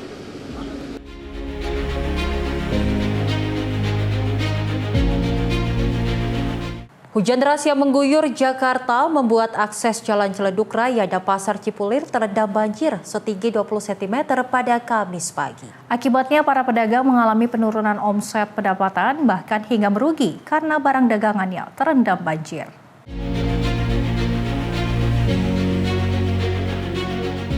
Beginilah kondisi pasar grosir Cipulir yang terendam banjir akibat hujan deras Kamis pagi. Para pedagang terlihat sibuk mengemas barang supaya aman dari banjir yang merendam lokasi mereka berjualan. Menurut Ipeh, salah satu pedagang mengaku banjir yang selalu menggenang setiap hujan diduga akibat mampetnya saluran gorong-gorong yang berada di luar pasar, membuat air kerap masuk ke dalam pasar, berdampak pada aktivitas jual beli para pedagang. Ini air masuk dari jam berapa, Bu? Oh, ini yang kedua kali nih masalahnya, Mbak. Yang kedua kali, berarti sebelumnya? Kali. Tadi pagi kami buka jam setengah 6. Banjir naik air itu setengah 7. Hujan dari jam 6 lewat 10. Naik airnya dalam 20 menit itu langsung tinggi. Surut-surut mungkin setengah 8-an, apa jam 8, setengah 8. Baru nih tadi jam 10 naik lagi. Ini yang kedua kali banjir ini. Bu, untuk Ibu sendiri sebagai pedagang nih, Bu. Ini kalau banjir begini antisipasinya untuk menyelamatkan barang-barang gimana, Bu? Ya tadi juga hampir nggak selamat karena kan tiba-tiba airnya. Ini sebenarnya air ini datangnya dari jalan raya, bukan dari kali. Jadi setiap hujan air itu meluap dari jalan raya itu, dari got saluran dari Seskuali itu turun ke sini. Jadi setiap hujan besar pasti naik airnya. Artinya penyebabnya itu sendiri apa, Bu? Penyebabnya ya entahlah pembangunan apa yang di depan itu jalannya, got-got itu tuh. Jadi air dari Seskuali itu bukan mengalir sekali tapi ke sini meluap jadinya kalau setiap hujan. Jadi setiap hujan pasti kami banjir. Oh, artinya saluran air sendiri tidak berjalan dengan lancar, Bu, ya? Mantap ya? Saya kurang paham soal situnya, mungkin mereka itu nggak tembus sekali. Jadi ke sini ngeluapnya nih. Jadi dari air dari got naik, dari jalan turun. Kan kami rendah nih pasarnya kan. Ya. Kalau banjir sendiri tuh mencapai ketinggian berapa sih, Bu? Kalau di sini, Bu? Oh, kalau dari air jalan raya sih nggak terlalu tinggi, cuman seginilah.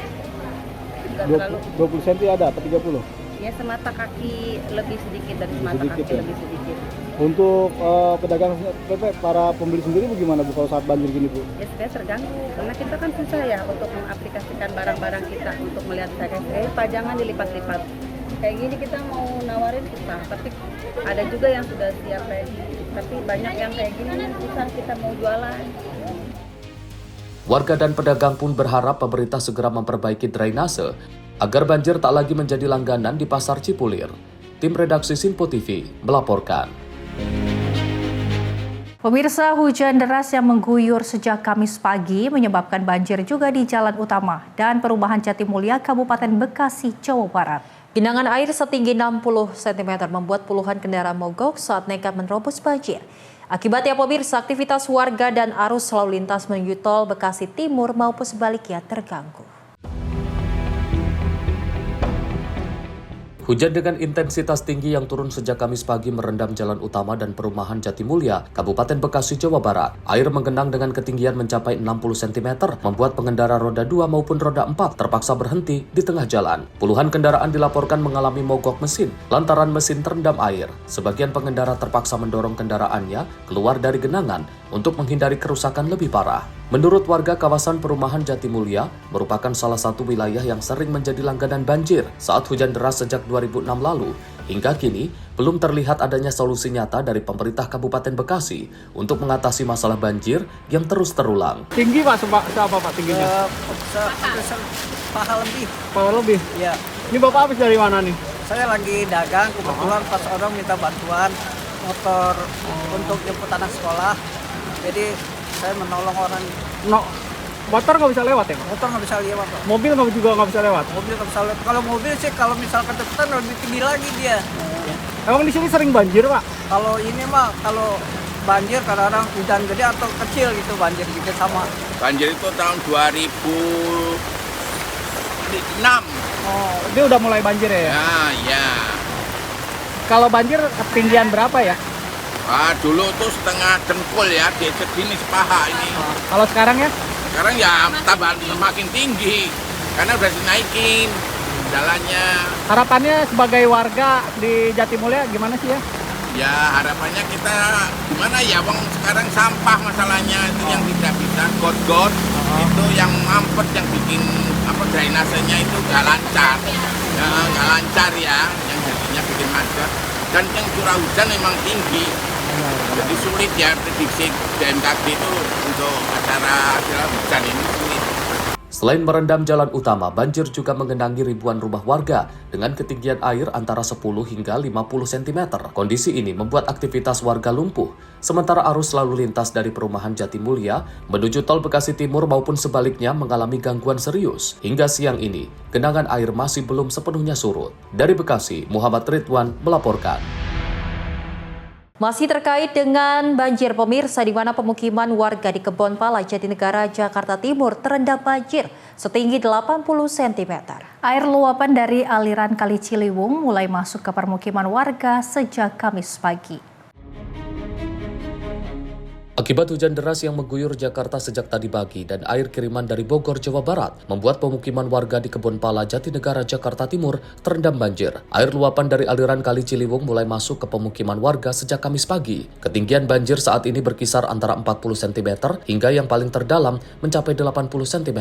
Tingginya permukaan air membuat anak-anak yang tinggal di kawasan tersebut menjadikan wahana tempat bermain seperti kolam renang. Meski banjir telah merendam ratusan rumah warga di RW 5 dan RW 4, namun warga masih tetap bertahan di lantai 2 rumah mereka. Pihak Kelurahan Kampung Melayu akan menyiapkan tempat pengungsian bagi warga jika ketinggian banjir terus meninggi. Banjir di sini selalu kiriman ya. Nah, ini tambah hujan kemungkinan yang bisa naik. Ini air tadi naik dari jam berapa Pak RT? Dari pagi. Sekitar 5 subuh. Tapi tetap warga tidak ada yang memilih mengungsi ya Pak RT? Ada yang masih dibilang aman. Kalau sejauh ini air semakin meninggi atau udah mulai agak surut Pak? Kayak makin meninggi. Makin meninggi ya. Ini udah berapa kali sih Pak RT terjadi ini Pak RT dari sepekan ini Pak RT? Dari Januari aja udah 3 kali. Ketinggian bisa berapa Pak RT paling tinggi? Terakhir 110 cm. Masih dari kelurahan tentunya koordinasi dengan teman-teman yang dari SDA tentu akan menginformasikan keadaan perkembangan keadaan.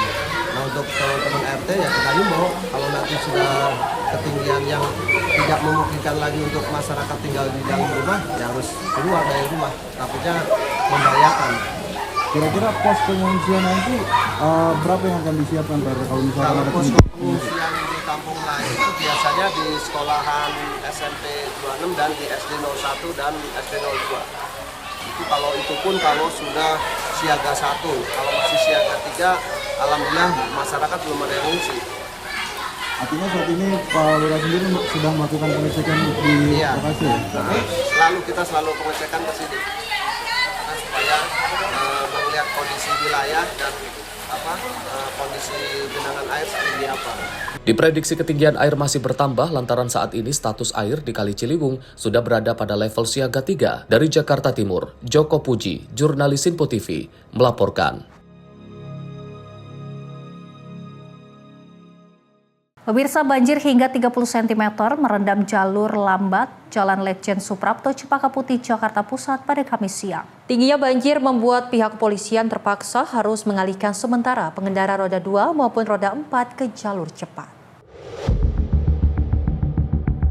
Seperti inilah kondisi banjir yang merendam jalur lambat Jalan Letjen Suprapto, Cempaka Putih, Jakarta Pusat, Kamis siang. Banjir dengan ketinggian hingga 30 cm itu merendam ruas jalan hingga tak ada satupun pengendara yang berani melintas.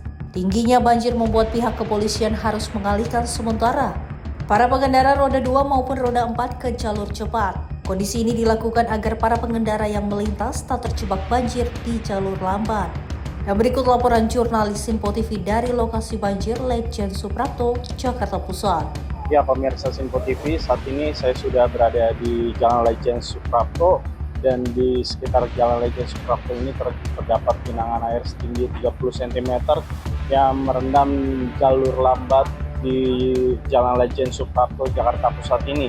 Adapun tinggi banjir membuat pihak kepolisian terpaksa harus mengalihkan sementara para pengendara roda 2 maupun roda 4 untuk ke jalur cepat. Dan saya akan memperlihatkan situasi terkini di jalur Jalan Legend Suprapto ini, dan bersama di pantauan lokasi kondisi banjir yang merendam jalur lambat Legend Suprapto pada Kamis ini cukup tinggi. Banjir dengan hingga ketinggian 30 cm ini merendam ruas jalan hingga tak ada satupun pengendara yang berani melintas di jalur ini begitu.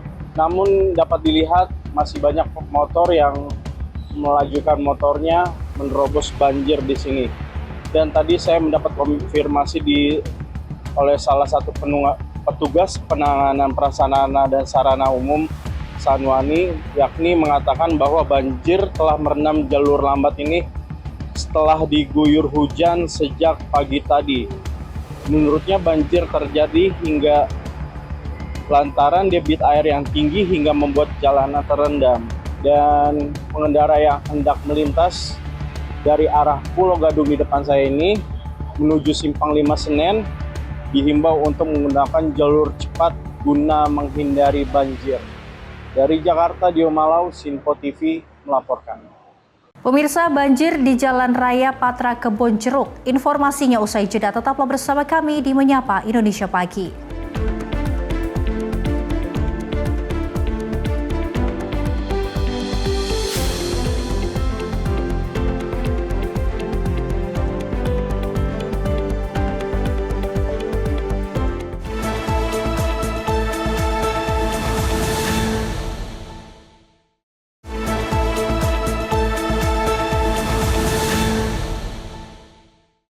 Selamat pagi pemirsa, Anda masih menyaksikan Menyapa Indonesia Pagi, di mana Jalan Raya Patra, Kebonjeruk, Jakarta Barat terendam oleh banjir. Hanya kendaraan roda 4 dan besar yang bisa menerjang banjir, sementara kendaraan sepeda motor berakhir mogok. Banjir ini tidak hanya melanda akses jalan, namun permukiman warga juga turut terendam banjir setinggi 50 cm. Sejumlah warga terpaksa menerjang banjir untuk bisa melakukan aktivitas. Di Jalan Raya Patra, Kebonjeruk, Jakarta Barat, ketinggian air mencapai 50 cm. Hanya kendaraan roda 4 dan besar yang bisa menerjang banjir, sementara kendaraan sepeda motor berakhir mogok. Menurut warga, banjir yang terjadi sejak Kamis pagi disebabkan intensitas hujan yang tinggi disertai luapan air kali sekretaris yang tak mampu menampung debit air. Sejak tadi pagi. Berapa senti ketinggian ini, Pak? Ya seginilah, sebetis. Sebetis, Pak ya. Pak, ini banjirnya kenapa, Pak? Bisa banjir di sini, Pak? Ya, tanahnya rendah kok di sini. Hujan gimana, Pak, kalau hujan, Pak? Ya hujannya dari pagi, dari subuh hujan. Nggak berhenti-berhenti, Pak?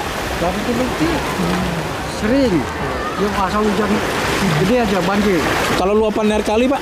Ya? Luapan air kali? Luapan air kali ya masuk juga kemari.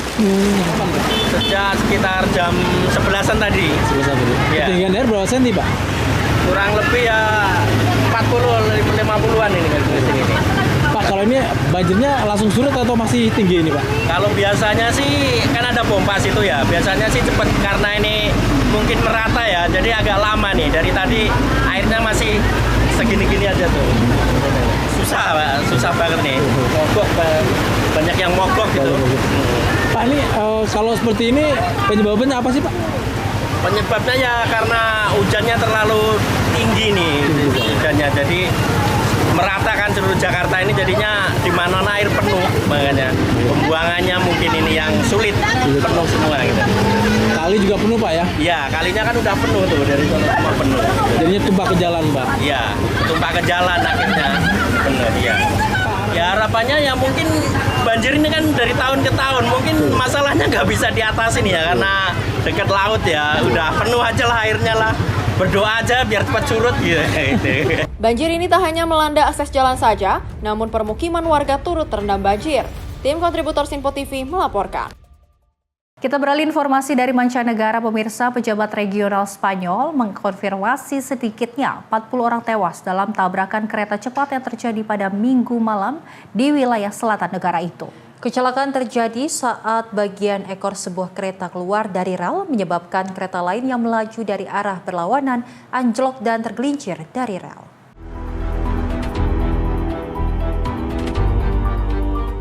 Presiden wilayah Andalusia, Juanma Moreno, mengkonfirmasi jumlah korban tewas terbaru dalam konferensi pers pada Senin sore.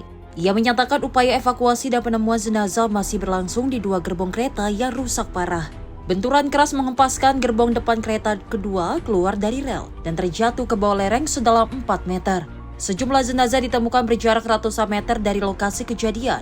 Moreno menggambarkan kondisi lokasi sebagai gunungan besi terpilin, dan ia menyebut masih ada kemungkinan jenazah ditemukan di dalam reruntuhan gerbong. Otoritas juga tengah menangani ratusan keluarga korban yang terpukul oleh tragedi ini. Keluarga diminta menyerahkan sampel DNA untuk membantu proses identifikasi korban.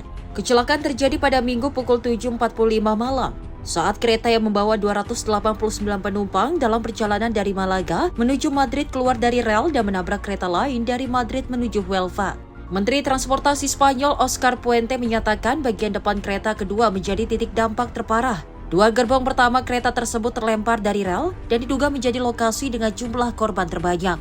Otoritas menyatakan seluruh penumpang yang selamat telah berhasil dievakuasi pada Senin dini hari. Penyelidikan terhadap penyebab kecelakaan masih terus dilakukan. Tim redaksi Simpo TV melaporkan.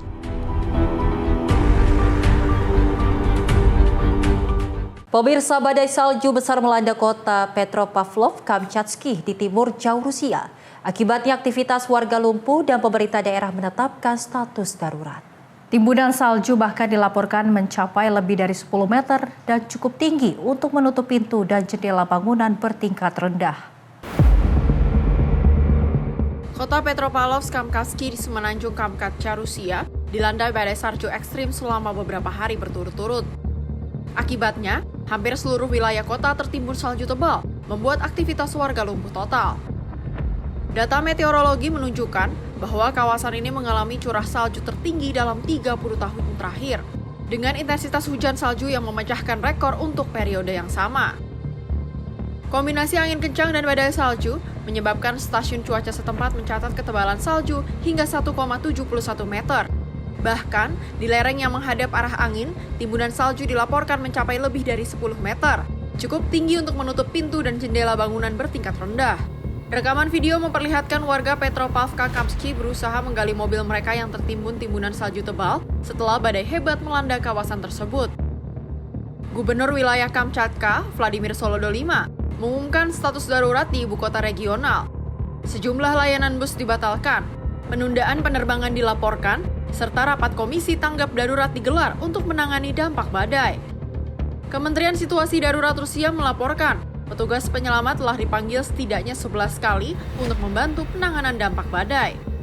Petugas membersihkan rumah warga dengan keterbatasan mobilitas dan para pensiunan, membuka jalur evakuasi dan atap bangunan, serta membantu petugas ambulans dalam mengangkut pasien ke fasilitas kesehatan. Tim redaksi Simpo TV melaporkan. Pemirsa, rekaman drone memperlihatkan kota Nuuk, ibu kota Greenland, berselimut salju tebal pada Selasa 20 Januari 2026. Pemandangan alam Arktik ini hadir di saat Greenland menjadi pusat perhatian politik global.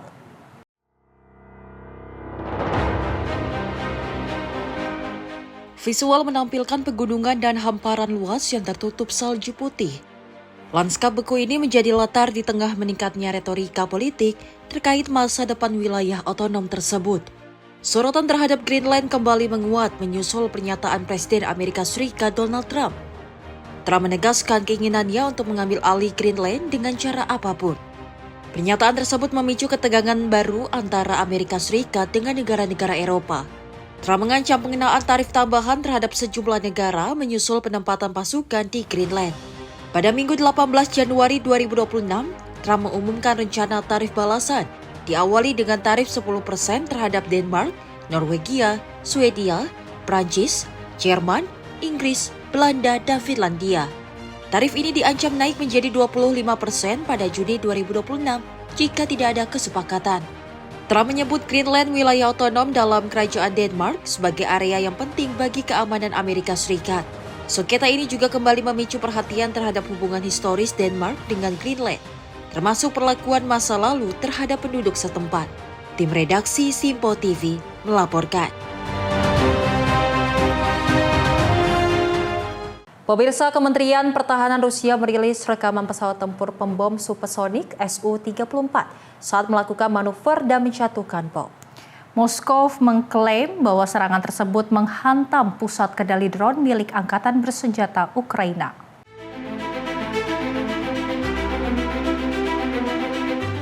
Rekaman yang dirilis pada Selasa 20 Januari 2026 memperlihatkan pesawat Su-34 lepas landas meningkat ke ketinggian melepaskan muatan bom dan kembali mendarat di pangkalan udara. Kementerian Pertahanan Rusia menyatakan serangan dilakukan sesuai koordinat yang telah ditentukan. Serangan disebut menggunakan bom udara dengan modul perencanaan dan koreksi universal. Setelah mendapatkan konfirmasi intelijen bahwa sasaran telah dihancurkan, awak pesawat disebut berhasil kembali ke pangkalan dengan selamat. Hingga saat ini pihak Ukraina tidak memberikan tanggapan atas klaim tersebut. Namun Angkatan Bersenjata Ukraina menyatakan dalam 24 jam terakhir, Rusia telah melancarkan 91 serangan udara dan menjatuhkan 204 bom terpandu ke posisi unit militer Ukraina. Tim redaksi Simpo TV melaporkan. Pemirsa, Inggris berkomitmen mendukung Indonesia dalam pelestarian 57 taman nasional. Komitmen ini disampaikan Menteri Sekretaris Kabinet Teddy Indrawijaya saat Presiden Prabowo Subianto bertemu Raja Charles III di London.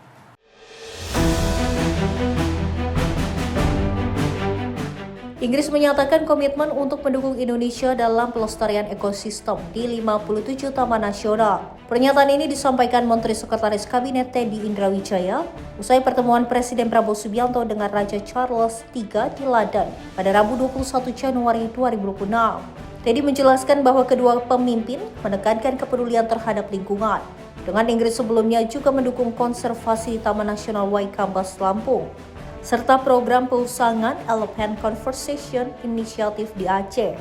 Prabowo pun menyerahkan sekitar 90.000 hektar lahan pribadi untuk dikelola WWF sebagai kawasan konservasi. Bapak Presiden bertemu dengan Raja Charles III, kemudian intinya adalah ada kerjasama dan komitmen dari Inggris untuk membantu Indonesia dalam memperbaiki ekosistem dan memperindah pemulihan 57 taman nasional di Indonesia. Tapi tidak seluruhnya untuk konservasi gajah. Nanti akan disesuaikan oleh WWF, mana yang untuk gajah, mana yang untuk ekosistem lainnya. Program konservasi ini bertujuan membangun koridor satwa liar yang aman, melindungi habitat gajah Sumatera, serta mendukung rehabilitasi hutan dan keterlibatan masyarakat lokal. Pertemuan di Lancaster House menegaskan komitmen kedua negara dalam memperkuat kerjasama internasional di bidang pelestarian satwa liar dan lingkungan. Redaksi Simpo TV melaporkan. Pemirsa, dalam memperkuat layanan kanker nasional, MR-CCC Siloam Semanggi memperkenalkan teknologi Integrated CT Linac, yaitu sistem radioterapi presisi terintegrasi pertama di Asia Tenggara.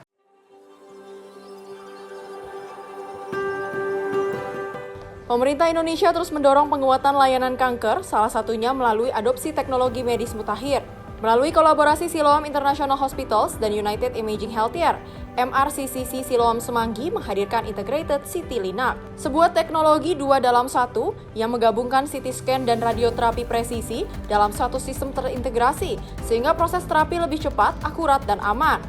Peluncuran ini menjadikan MR-CCC Siloam Semanggi sebagai rumah sakit pertama di Asia Tenggara yang mengoperasikan teknologi ini. Dokter spesialis onkologi radiasi MR-CCC Siloam Semanggi, Dr. Denny Handoyo, menjelaskan teknologi CT Linac mampu meningkatkan akurasi terapi sekaligus menyesuaikan radiasi sesuai kondisi pasien.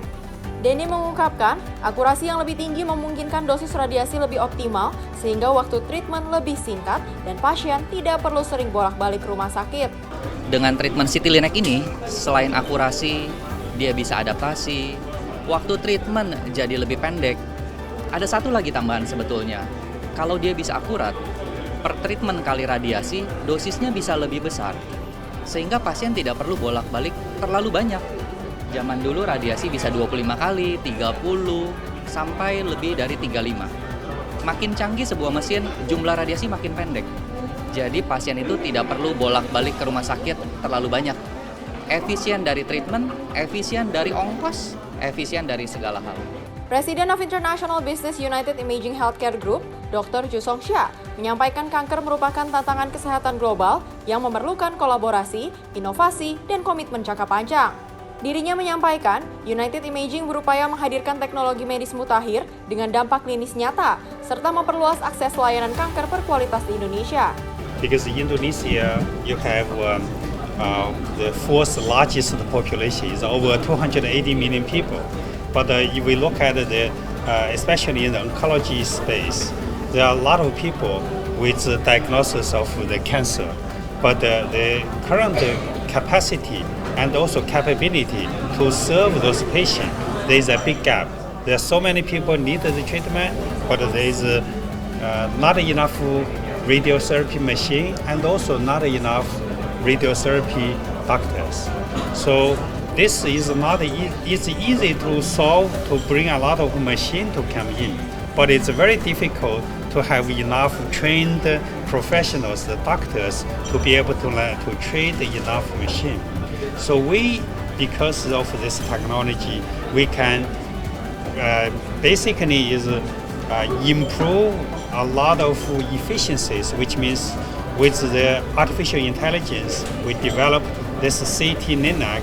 Dari Jakarta, Jahan Nabila, Rona Bayu, Simpo TV melaporkan.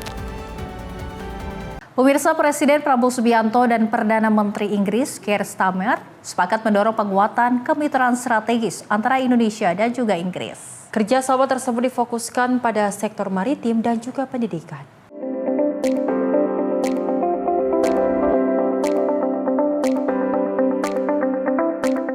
Upaya memperkuat hubungan bilateral Indonesia dan Inggris kembali ditegaskan melalui pertemuan tingkat tinggi di London.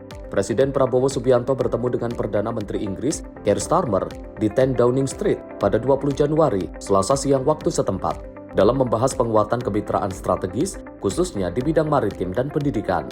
Dalam pertemuan tersebut, PM Keir Starmer menyampaikan bahwa hubungan kedua negara telah berkembang pesat sejak kunjungan pertama Presiden Prabowo dan kini mencapai tahap kemitraan strategis. Ia menyoroti kemajuan kerjasama di sektor maritim melalui kesepakatan Maritime Partnership Program pada November lalu yang bertujuan meningkatkan kapasitas Angkatan Laut serta kapal nelayan Indonesia, sekaligus menyebut pendidikan sebagai agenda kerjasama berikutnya. So it's very good to have you back. We've got many things to discuss, including education, which you were passionate about last time. You were here again. I'm really pleased that we're making progress. So you're very welcome. It's very good to have you back, and I'm much looking forward to our discussions. Menanggapi hal itu, Presiden Prabowo menegaskan fokus kunjungannya ke Inggris pada penguatan kerjasama maritim dan pendidikan. Ia mengungkapkan telah bertemu dengan perusahaan pertahanan Inggris Babcock terkait kemitraan maritim, serta berdiskusi dengan Russell Group yang menaungi 24 universitas riset terkemuka di Inggris, dan menilai seluruh pertemuan tersebut berlangsung produktif.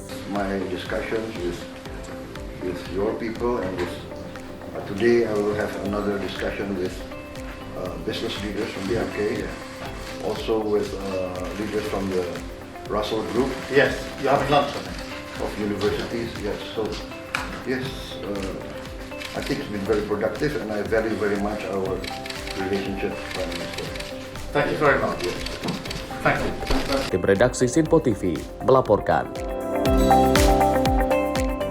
Perdana Menteri Inggris Keir Starmer mengapresiasi kerjasama maritim antara Indonesia dan Inggris yang dinilai memberikan manfaat strategis bagi kedua negara. Kemitraan tersebut juga berkontribusi dalam menciptakan lapangan kerja dan penguatan sektor maritim. Presiden Prabowo Subianto melakukan kunjungan resmi ke kantor Perdana Menteri Inggris Keir Starmer di 10 Downing Street, London pada Selasa 20 Januari untuk membahas penguatan hubungan bilateral Indonesia-Inggris. Pertemuan tersebut difokuskan pada peluang kerjasama strategis di berbagai sektor, termasuk maritim dan pertahanan. Dalam pertemuan bilateral itu, PM Keir Starmer menyampaikan apresiasi atas kemajuan hubungan kedua negara. Ia secara khusus mengucapkan terima kasih kepada Presiden Prabowo atas kesepakatan kerjasama maritim melalui Maritime Partnership Program yang disepakati pada November lalu, yang mencakup peningkatan kapasitas Angkatan Laut Indonesia serta pengadaan lebih dari 1.000 armada perikanan guna mendukung ketahanan pangan. Signed, albeit virtually, at the G20, and that is measured in very many jobs which really matter. We are very pleased to go ahead with this maritime partnership. I think it will be very, very important, strategic for Indonesia. It will be, I think, a vital part of our maritime economic development. Program maritim senilai 4 miliar pound sterling yang dipimpin perusahaan pertahanan Inggris Babcock tersebut diperkirakan menciptakan sekitar 1.000 lapangan kerja di Inggris. Sementara bagi Indonesia, kemitraan ini diharapkan membuka peluang investasi di industri galangan kapal, merevitalisasi komunitas nelayan, serta memperkuat pertahanan dan keamanan maritim nasional yang disambut positif oleh Presiden Prabowo. Tim redaksi Sinpo TV melaporkan. Dan pemirsa, informasi tadi sebagai penutup jumpa kita kali ini dalam Menyapa Indonesia Pagi. Dan saya Selis Rega. Dan saya Louis Ayu mewakili kerabat kerja yang bertugas. Pamit undur diri, selamat pagi dan sampai jumpa.